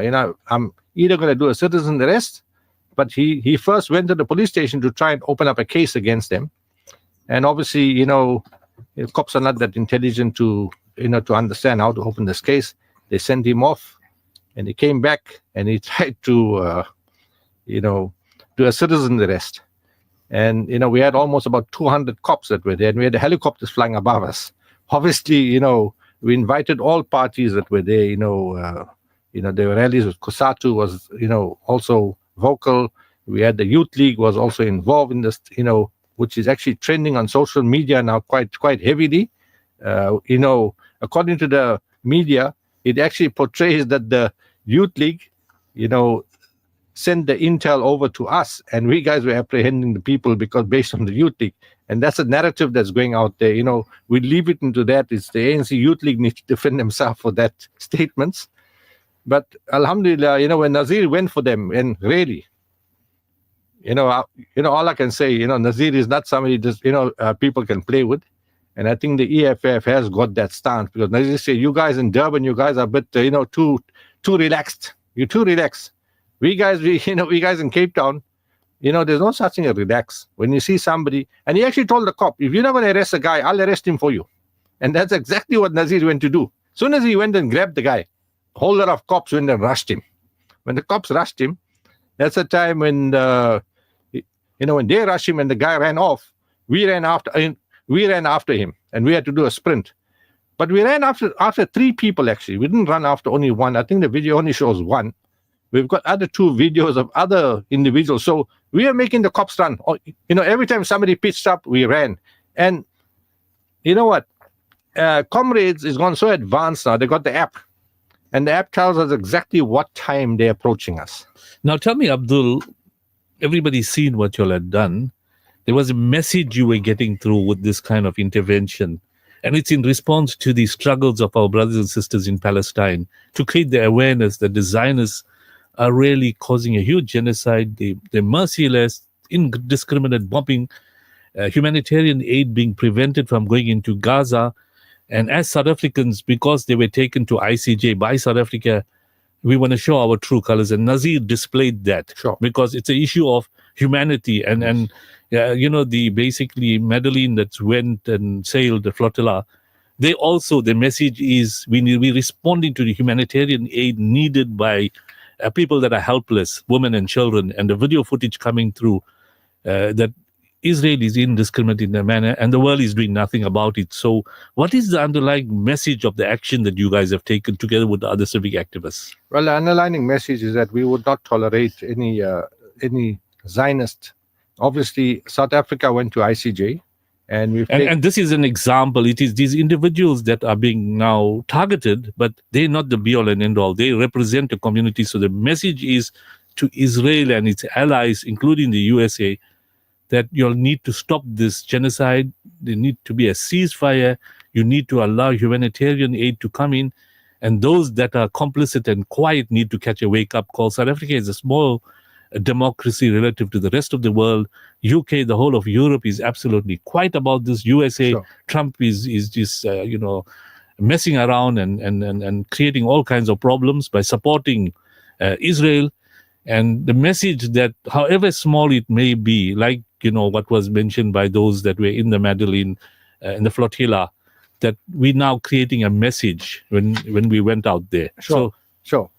The message is basically as I stated, it took South Africa, a little country in Africa, in the tip of Africa, to stand up for humanity when no person could do it. And we in South Africa, we know struggle too well. And we are saying that business cannot be as usual, that, we can disallow any oppression, any oppressors to come into our land and decide that they can, be free willy-nilly. So we want the members of parliament that's actually here to go now to parliament and make sure the law must be passed regarding these type of, athletics, that, we don't want any Zionist or, anything to do with Israel to participate in sport exactly throughout the world, including South Africa. Yeah, but South Africa should lead now. Exactly what we did with ICJ. We woke up the world.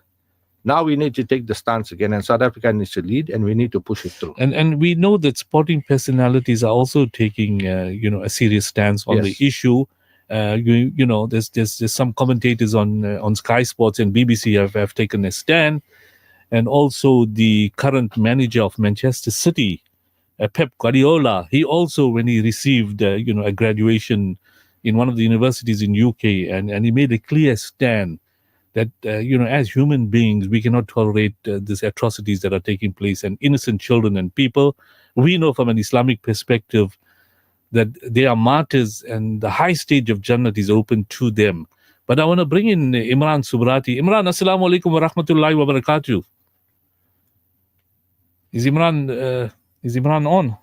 Imran is off. So I want to bring in Nazir again while we're trying to get hold of Imran. Nazir, I want you to wear another cap now, your Palestinian cap. You came in, you turned, Durban red on Sunday, and you went for this one Zionist guy. And I know the EFF has been, a staunch supporter, of the Palestinians, a staunch supporter of Hamas. They did against the Israelis in the atrocities they're committing. And your commander-in-chief, Malema, made it clear that he's a full supporter of Hamas and the struggle for democracy in Palestine. And he advised us when he was chairman of the ANC Youth League that the ANC stood with what Nelson Mandela said, that South Africa will not be free until Palestine is free. And he reminded everybody that when South Africa were part of the struggle pre-apartheid, Yasser Arafat, who was the chair of PLO, he stood with South Africa together with Colonel Muammar Gaddafi and various other leaders, which they used the same stance to ban, South Africa from participating in international sport, and also to isolate South Africa in terms of economic activity, sanctions, etc. And that brought about the change in South Africa. So the same stance your CI Commander-in-Chief is taking. So I know you guys were in large numbers in KZN, and perhaps you firstly want to comment on exactly how we should be responding to the Palestinian Gaza struggles, the people that are not receiving humanitarian aid, going through atrocities, and at the same time, what type of sort of interventions we must make to make the world aware that South Africa won't, stand down without a fight. Nazir, welcome back. We tried to get Nazir the sound on because he's put on, I think, on mute. So Nazir, we'll get you back. Nazir, you on mute on your side, I noticed. If you can just remove your mute. I'm unmuted now. Shukran so much. Okay. You heard my question, Nazir. Go for it. Bismillah. Yes, I heard your question, but before, Yeah. but before I continue, I'd just like to thank Brother Abdul Valodia and United for Palestine for the sterling job they are doing in raising awareness of the Palestinian issue and also assisting organizations who want to participate in these protest events. I think protest is legal in this country. It's a right of people to protest against anything they are concerned about. And shukran so much, Brother Abdul Valodia, for the work yourself, United for Palestine, Brother Imran Subrati, that you do for the cause of the Palestinians. And I think it's, Brother Yunus, on the 21st of November 2023, an EFF motion tabled was adopted by Parliament that effectively said that we must close the Israeli embassy in South Africa. Now, that would have been the first step, right? The first step to isolating Israel. It was then after that when the ANC took Israel to the ICJ, accusing them of genocide, correctly so, which we support wholeheartedly. We support the SA government in its position on that Israel is committing a genocide of Palestinians. So we support that, and we think that the ANC, the most effective thing they can do now is for the president to assent to the motion that was adopted by Parliament overwhelmingly. So that's the one thing we must do. The next stage, we need to completely impose boycotts, divestments, and sanctions against Israel. Now, when we say sanctions, then sanctions mean that no Israeli citizen can participate in events in South Africa, and the rest of the world will follow. We saw how everyone then became party to the ICJ case. In the same way, they will become party to the boycott, divestment, and sanctions against apartheid Israel. So those are, and you must remember that our freedom as South Africans, we owe to the international community for imposing sanctions against apartheid South Africa, for boycotting apartheid South Africa, and divesting from apartheid South Africa. So we owe our freedom to the international community, to boycotts, divestments, and sanctions. And if we want a free Palestine, then our government must set the tone by imposing boycotts, divestments, and sanctions. We will no longer import products from apartheid Israel. We will no longer sell coal to Israel or military weapons to Israel.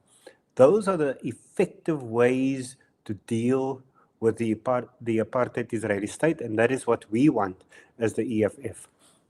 So as I've said before also, the EFF, the position on Palestine is part of the DNA of the EFF. So we must make sure that wherever there's a protest, and I think I always said, and Brother Abdul, I think with Sunday's initiative, Durban has now leapfrogged other cities in terms of protest action. It was an effective protest action. People know that the people of Durban are not all in favor of Israel's participation in our events. Down in the Western Cape, they were going to have an Israeli rugby team come and play here. we had Saru immediately withdraw that invitation as well. So I think, we need to be a bit proactive next time where there's an event. Just monitor if there are no Israeli participants in those events, because as Brother Abdul correctly said the other day, that every Israeli citizen joins the Israeli occupation forces. This is why they can sustain themselves. It's compulsory. And if you don't enter the occupation force, it's a compulsory prison sentence. Nazir, I just want to comment on, the general response to the Palestinian struggles. Now, the UK flag civilian aid ship Madeline of the Freedom Flotilla Coalition, it was bound for Gaza, and we know Israel breached ICJ orders and maritime law and intervened and towed this particular ship to its own port and arrested the occupants of the flotilla. And it's relevant to note that as the Madeline was reportedly intercepted and seized by Israel forces in international waters, the UK government ought to urgently have responded to seek clarification and secure the immediate release of the vessel and its crew. Now, that hasn't happened. 4 members were deported, and it's been reported from recent comments that are coming through that some of the occupants are in isolated detention in dark rooms and like prisoners. Now, there's a lot of European countries these people represent, and none of them are responding. Now, the ICJ has indicated clearly that Israel is breaching every order of theirs, and Trump has went on to say that he's sanctioning 4 of the ICJ judges.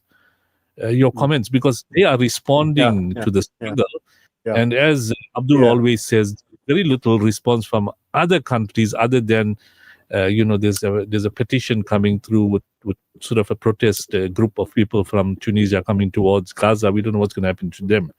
So your comments on this, on the Freedom Flotilla Coalition and what happened, and how should the rest of the world react to the Gaza struggle? Brother Yunus, Israel is a pariah state.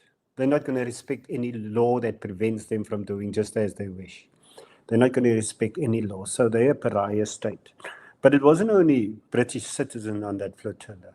It was French, it was Spanish. Yes, from Europe. Yes.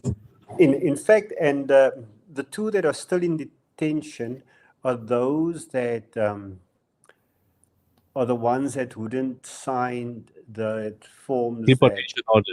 The deportation order. So they would spend the extra 96 days in prison, which I think is very brave, and it's wonderful that you're not going to concede to any of Israel's demands. Some of them are on a hunger strike, I believe. Yeah. That's how strongly people It's feel. been reported they are in individual detention in a cell that's blackened out, and many of them have been on a hunger strike for 2 days already. Yes, and I think it's wonderful, especially over this period, the festival of sacrifice. It's Eid al-Adha, so it's wonderful that people are prepared to sacrifice food in protest against Israeli atrocities.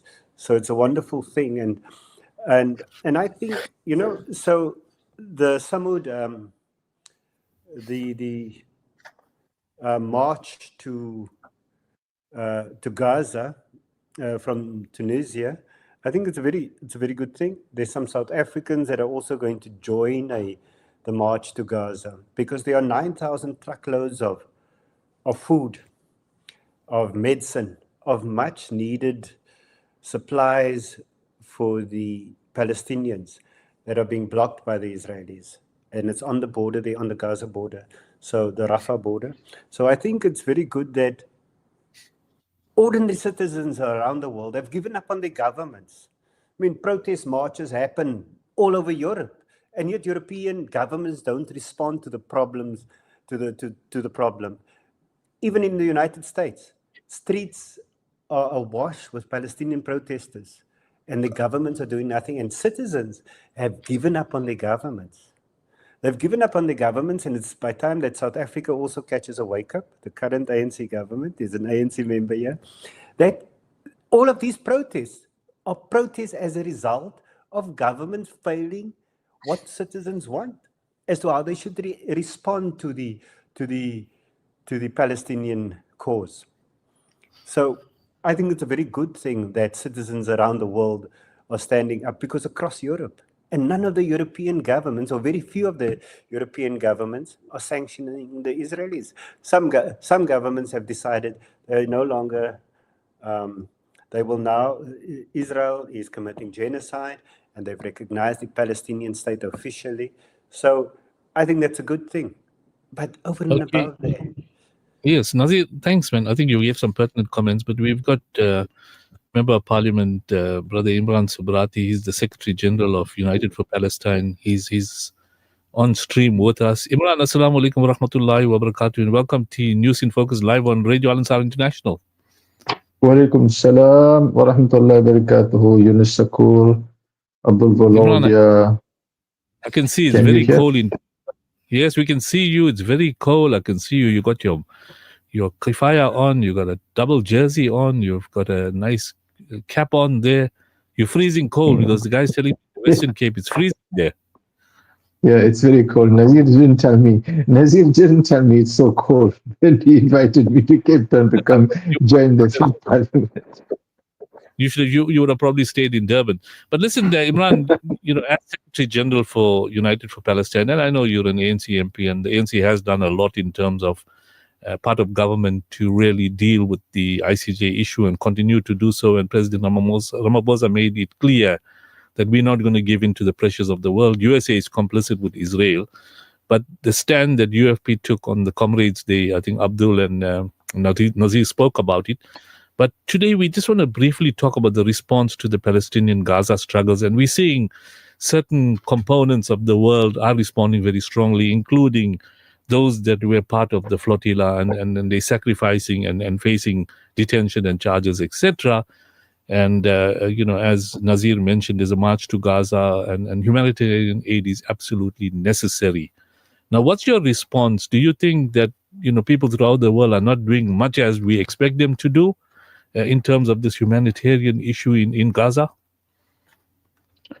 Thank you so much once again, Yunus, for allowing me to join you all on this very important conversation. And I think what's important is we must never feel that we spoke enough about Gaza. Whilst we, and you see me all cuddled up here to protect myself against the inclement weather here, the people of Gaza don't have the luxury that you and I have of a normal life. Whilst we are sitting cozy where we are, bombs are dropping to the people of Gaza. And it would be inhumane of us to forget their plight. And maybe before I respond to your question, let me respond to what is very topical and what happened on Tuesday, that is yesterday in Parliament. I was actually going to come in today, and I think I was with you all on Monday. When I was having lunch, I got a message that, please, MP, you need to come to Parliament. And I want your listeners to hear and listen out there that Parliament is a place where decisions are made about how we run our country. And political apathy has been a significant and a major problem in our society, in our community, in that we consider it to be unimportant. And the reason I'm saying that is one of the things that, in fact, on Monday, I reached out to one of my whips, my leaders in my political party to say, can I do a member statement on Tuesday concerning and condemning the athletes that took part in the Marathon Association? I wanted to do that because I'm an activist for Palestine. And I was informed that, Imran, there has been slots have been filled in, others have already taken up. This is really literally the nth hour. We can do it on the following week. I said, okay. But I was in Parliament on Tuesday. I was called by my political party because right now we're on hybrid. And there was a member from the ACDP. It's public knowledge, so this is absolutely transparency. The African Christian Democratic Party that came on air. It was a virtual, he joined virtually. I think it was Reverend Mashra. And he condemned taking the what he called the harassment of the Israeli runners in Durban in KwaZulu-Natal during the Comrades Marathon Association. Now, this is a very important point for us to learn, that in a democracy like South Africa, you have an opportunity to both support and as well to condemn. And the choice we are going to have to make, and that is a choice our people out there have to make. How do you want your South Africa to go? Now, I represent the African National Congress. I'm a small fly, really, literally a small fly. But alhamdulillah, Abdul Valiria will tell you that particular stance we took, going out there at 45th cutting, I can tell you this much, we did it with knowing with the full cover that my political party supported United for Palestine in its condemnation of the Comrades Marathon Association, allowing those. In fact, I was engaging the highest authority within my political party, the Deputy Secretary, First Deputy Secretary General, who was in charge of international. I said, Comrade Damvola, please can the ANC issue the statement? And they were going to issue it. But they said, Comrade, it's better if civil society takes charge. Civil society takes charge, and we will fully endorse and support him. That's how you got the ANC stamp on that letter. And of course, EFF have always been supporters with the United, together with ANC. Now, the reason I'm saying this is the political positioning. If you look at what happened to us in Loftus, what happened to those who took part in Loftus? They were bullied, they were badgered, they were bashed. But I want our listeners to listen carefully. The reason we had no arrests taking place on that day is because we had political clout when we went out on the road. The powers that be and the law enforcement knew that the political parties such as the African National Congress, such as EFF, such as COSATU, such as leading political movements have got a focused eye on this. And that is why you cannot run with the runner. It is true, you can't do that. It is not right. It's illegal because it's running. And so you're reaching the end of the race.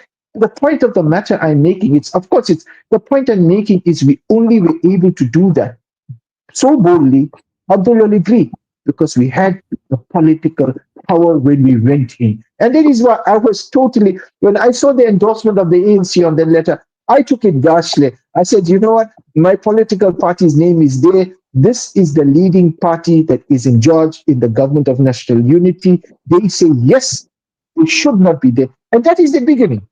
We're not going to die of foot down. As United for Palestine, we will ensure that come next year, we will be, as Honorable Paulson has mentioned, we will plan in advance. And the message has gone very, very clear. That, as I think Fatima Musa said, and one of them said, you are not welcome in this country. This is not a place, because South Africa is a place where we are the vanguards of human rights around the world. And it's not so easy, Abdul, Yunus. We have got challenging circumstances. There's so much government can do. And yes, I mean, I had brought a private members bill. It's with me. It's already gone to my political party. It's called the Private Members Bill to Protect and Promote Human Rights in Palestine. It's premised. It's already done. I've been through, it's sitting on international, I've been to on the basis that it's a BDS type of bill that sanctions disinvestment, the works for anyone who's involved in anything that is related to the supporting the genocidal state of Israel. The bill is called the Bill to Protect and Promote Human Rights in Palestine. But concurrent to that, there's also the bill called the Apartheid Bill that we've been discussing, and what all the political formations, including EFF, decided that let's go with the bill called the Apartheid Bill, which is a more broader bill. The bill that I wanted to bring forward is a far more pointed bill that focuses on Palestine. The Apartheid Bill is more. So we are as political formation. Now, how could I do what I'm doing? I could only do what I'm doing is because I put my hands up and say, I'm going to go there and I'm going to serve my country. So I want your listeners, for us to get out of this apathy, because that's where advocacy for Palestine starts. We are very, very fortunate, alhamdulillah. We have a government that is pro-human rights, that is pro-Palestine. What we need is we need our society to rally behind us. And in your own homes, wherever you are, and you and I had this chat over lunch on Friday when we were having tea. Why is it when I went to that, when I went when the action was over, but I went to mark myself present. I wanted to be there. I was also part of it. I walked around with my flags and I wanted to show that we are with Palestine. But I noticed we had lots of our Muslim people there. And Yunus, and amongst others, we're one of the few people that had the kifaya around my neck. Our people are finding it uncomfortable. They feel, no, I don't want to be noted as a Palestinian supporter. It's not cool. I'm not fitting in. What will the people say? What will they think? What are you shy of? This is the least we can do, is rest with your kifaya to say that I will never rest until Palestine is free. So my humble appeal to all the listeners out there, if you don't have a kifaya, get one. You should not leave your home without your kifaya. That's the least you can do in your workplace, out of your workplace, to ensure that the thought of Palestine, because I'll tell you what, when someone sees this, the one who is a Palestinian activist, subhanAllah, he sees a Palestinian, he sees hope for Palestine. And the one who is a Zionist, this is like eating green chilies for him. This burns him. And this is important. We must let them know that we will never leave the hands of the Palestinian until they are free. Thank you so much, Yunus. Imran, shukran for some very important issues. And I want to stress that this is not a religious issue. It's a human rights issue. Absolutely not. Absolutely Children, not. Women and innocent people are being slaughtered, and it can apply to any religious group. We have to stand for human rights. We have to stand for humanitarian aid that's required. And I think most of the religious communities and civil society are in support of this initiative. We are running out of time. I think our guests have made some very pertinent comments, but I'm going to give each one of our guests a minute or two to sum up. I'm going to start off with our youngster, Kiran Maraj. Kiran, I know that you came in to talk about the website, and I think Samuel made some pertinent comments. You noted them. Your closing comments, Kiran, you don't have to talk about Palestine. You can talk about the service delivery problems in the country. Yes, even if you want to mention, this is definitely a nonsensical issue. There's genocide taking place. We have to support Palestine. Go for it. You got 1 minute, Kiran. Okay, thank you. I think the first thing about Palestine is the man online made a very good point.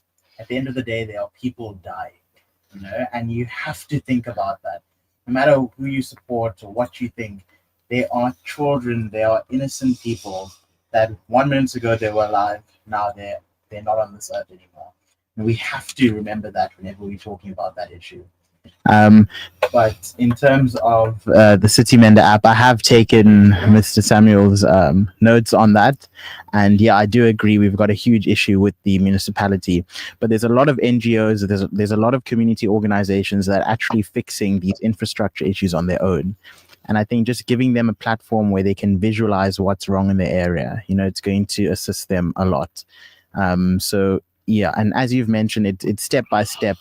I mean, we've been live now for 4 full days and we've got such a huge influx of people, and I think as we go on for the next few weeks and the next months and the next years, we can adapt, we can add, and that's why feedback is so important, whether it's positive, negative, it's constructive, and we can use that going forward. Thank you, thank Kiran. you. And the youth always keep to their time, and I want to congratulate Kiran on his achievements thus far and the initiatives he's taking to become civic active. Correct. And his counterpart, Maharaj, the South African spinner, has done us proud in the South African side. And I'm sure they're giving Australia a challenge. And Keshaf is going to be a force in the second innings. Let's hope they can recover a little bit from the little bit of wickets they've lost. But you come in, Ish. I know you deal with different religious groupings in society in Reservoir Hills. Yes, I do. Your concluding comments, Ish. Well, you got 2 minutes. Basically, fully support Palestine, and this is outrageous what's happening, and we as civilians are totally behind Palestine. And I like the comment what Mr. Samuel made regarding the service deliverables. Most important thing what he said was, house the informal, then you will get your service right. Because without housing them, you're not going to get your service right, because there'll always be disruptions. And that's my main aim as well. No, thank you, Ish, for always joining us whenever we invite you, and you bring in some valuable comments. You work hard for civil society and ratepayers, and we can always have you in our studio to give us updates on the good work you're doing in Reservoir Hills. It's a massive township, and a lot of people look to you as a leader in that area, not only from a security angle, but also from a civic angle. And you're grooming up youngsters. Monday is Youth Day, and we know what impact the youth made in South Africa. So we're encouraging our youth to get involved. Abdul Valodia, 2 minutes, your closing comments. Jazakallah. Okay. Yunus, I just want to bring the listeners to... we have 50 activists from South Africa that's actually flying off, to Egypt as we speak. And our, well-known personality, Maulana Abdul Khalik from UXA, he's actually on the flight as an activist. And these are the people that's actually going over there to try and, break this siege and, to show solidarity for the people of Palestine. And this is activism. And people need to try every means. We had the flotilla. Now there'll be almost about 3,000 people will be gathering there. So we request all the listeners to make dua for the people, and remember them in your daily prayers, that everything should go well with this team that's going out there, because they could make a difference. Let's hope and pray everything goes well with them, inshallah. Well, the activists in Palestine are saying from the river to the sea, Palestine will be free. They're confident. So obviously time will bring the results. Samuel, we don't want to talk about Hamas. What's your concluding comments? Allow me to say the following. Firstly, the commendation to the ERRA as a civic movement is commendable for the initiatives that they've taken, as opposed to trying to get into the political space and like others. So I want to say to Ish, I know a lot of the people that are part of the ERRA, you'll make more impact across the city if you continue doing the work you're doing. Stay apolitical, do what's right, get services, deal with the issue related to services. You'll never go wrong. Thank you.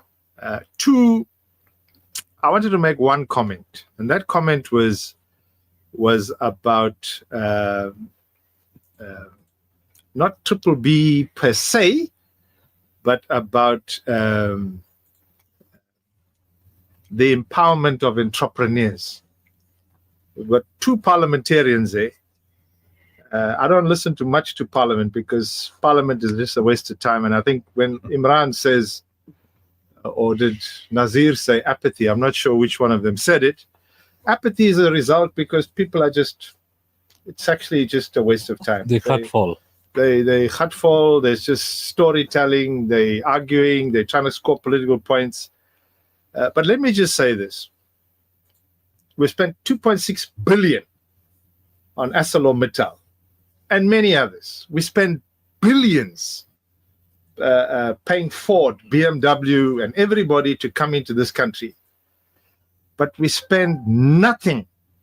And these two members of parliament, they call themselves honorable in parliament, and I respect them for that. Nothing is done about entrepreneurship. We're arguing about Triple B, which is irrelevant.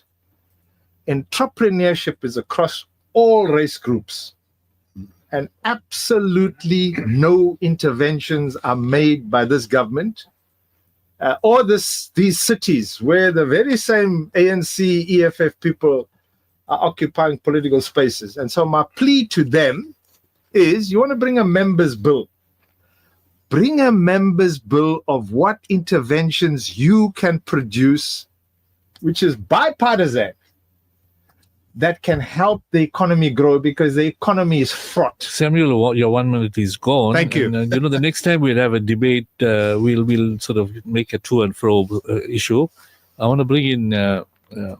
Imran, your closing comments, please. No, Jazakallah. Thank you so much, Yunus. Yunus, let me firstly assure that Samuel Kennedy I'm wearing the hat of Palestine today, but let me just assure you that your plea is not on deaf ears. Sam, you know me, I'm an action-orientated person. That is why my plea to audience was don't sit, get involved, become politically active, then you become part of the solution. It's easy to sit back and complain, but it's very hard to be at the rock face making change. So get involved, that's my plea. Secondly, very important announcement.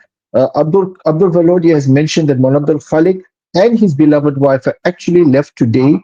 They are going to be tomorrow is the march to Gaza from Cairo. Alhamdulillah, United for Palestine next week, Saturday in Durban. Together, we'll be hosting Mon Abdul Khalik as well as Monana Ibrahim Musa. The details, Abdullah and I will work it together, but we're hoping that the entire of Durban will come together and we'll give Mon Abdul Khalik and Ibrahim Musa, Monana Ibrahim Musa, two vanguards and soldiers for social justice and for Palestine. They will be in Durban, and inshallah, United with Palestine will put together an amazing event. So 21st, that's next week, Saturday in Durban. Time and place to be announced by United for Palestine. Will be inviting you. Thank you so much, Yunus.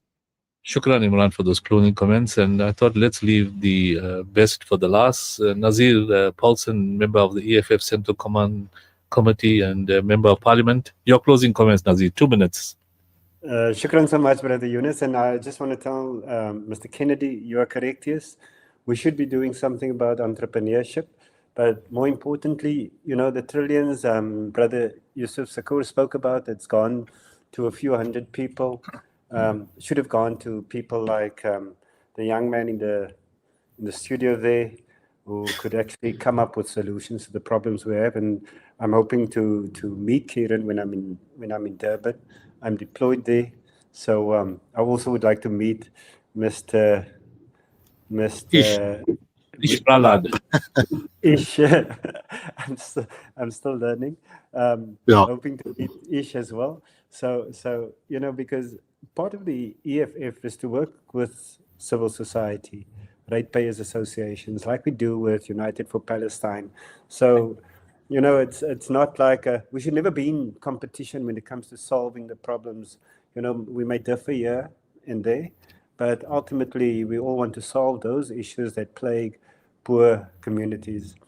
And you mentioned something about the EFF's views on Black economic empowerment, and I think it's very important.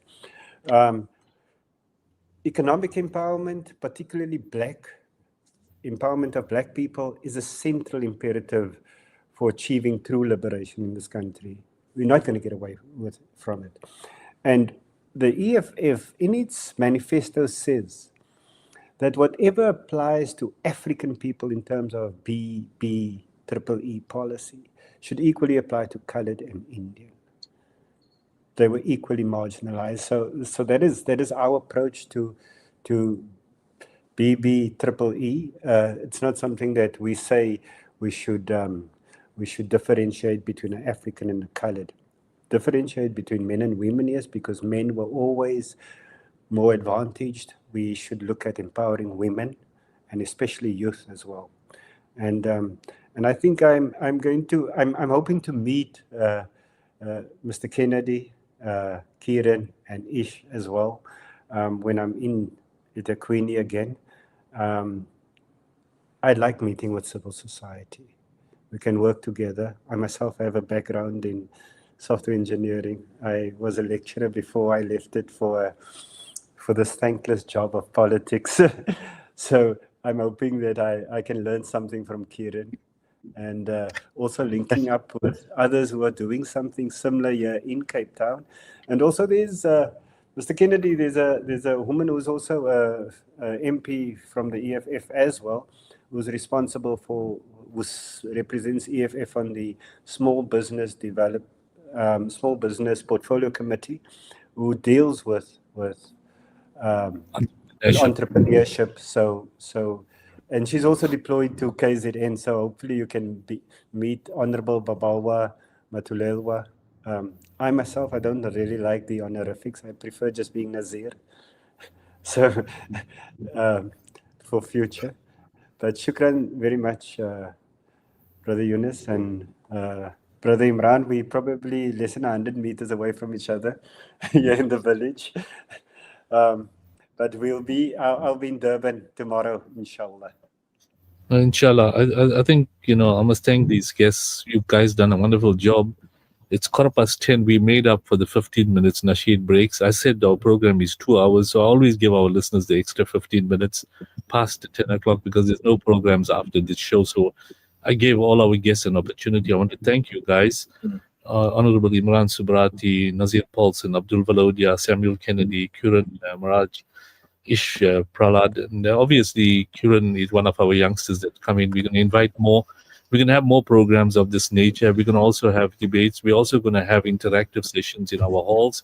And I'm going to drive this process on behalf of the Al Ansar Foundation and other civic organizations, because we have to be civic active and we got to create this awareness to break down this, problem with service delivery, particularly leading up to local government elections. So we're glad that Nazir, you and Imran will be in KZN in the next few days to help us go through these processes. On a closing note, we have to thank Almighty Allah, our Creator, who has created the sort of opportunities for us in South Africa to voice our opinions, but also, we've got a lot of facilities available that are very comfortable for us. Although we talk about inflation, but our price of food and commodities, etc., are much lower than other parts of the world. And our economist, who's not here today, but he'll join us next week, always says that our pricing relative to the rest of the world, so we should be thankful, but at the same time, we have to be aware of the plight of our brothers and sisters in other parts of the world, including Palestine, that are really going through a difficult time. It's a humanitarian issue. So our appeal to our listeners is to make lots of dua to Allah subhanahu wa ta'ala, that, assistance can be rendered to our brothers that are going through difficulties in other parts of the world, including Palestine. And as our, civic activists say, from the river to the sea, Palestine will be successful. And like South Africa, a struggle for democracy took a while, and, we were successful. So my request to everybody is we have the weapon to make du'as on behalf, of our brothers that are battling in other parts of the world. Keep up with our ibadah, keep up with our closeness to Allah subhanahu wa ta'ala, have this humane element in us where we help people. We've got a lot of challenges in South Africa. We know the difficulties that our residents are having in the informal settlements in all the provinces, including KwaZulu-Natal, that more than 200,000 families in cold weather like this, are battling under difficult circumstances. So we have to assist them as well. Hence the need to improve service delivery. But also, as the Al Ansar Foundation, we provide hampers and meals for residents in and around our different wards, including the informal settlements. We're mindful of the plight of these people, and as an NPO and a civic organization, daily we on the road trying to assist our people. Even with the Qurbani that has been done, the Al Ansar Foundation has been involved in slaughtering a lot of lambs, and that will be distributed to poor people. This week, meals will be provided for them, hampers will be provided, utility bills are being paid, and we have regular feeding schemes in the informal settlements, and we encourage other civic organizations to work with us closely. I have interacted with many of them, and we will be working closely with them to respond to the needs of our people in the various organizations. On that note, that brings us to the end of News in Focus for this evening. I'd like to thank our efficient technician, Brother Dawood Monley. He's always sharp to play around with the equipment here to make sure that we reach our guests successfully. And I was fortunate today that I was on site with all our guests, and I think you were marvelous. You all performed extremely well. You contributed. I hope in the weeks forthcoming we will interact with you guys again. Until then, it's the close of News in Focus for this evening. Assalamu alaikum wa rahmatullahi wa barakatuh. तेरे दुआओं से तेरी दुआओं से मिला है जो भी मिला तेरी दुआओं से तेरी दुआओं से तेरी दुआओं سے جہاں جہاں بھی گیا دل بچھانے لگے جہاں جہاں بھی گیا دل بچھانے لگے یہ ہے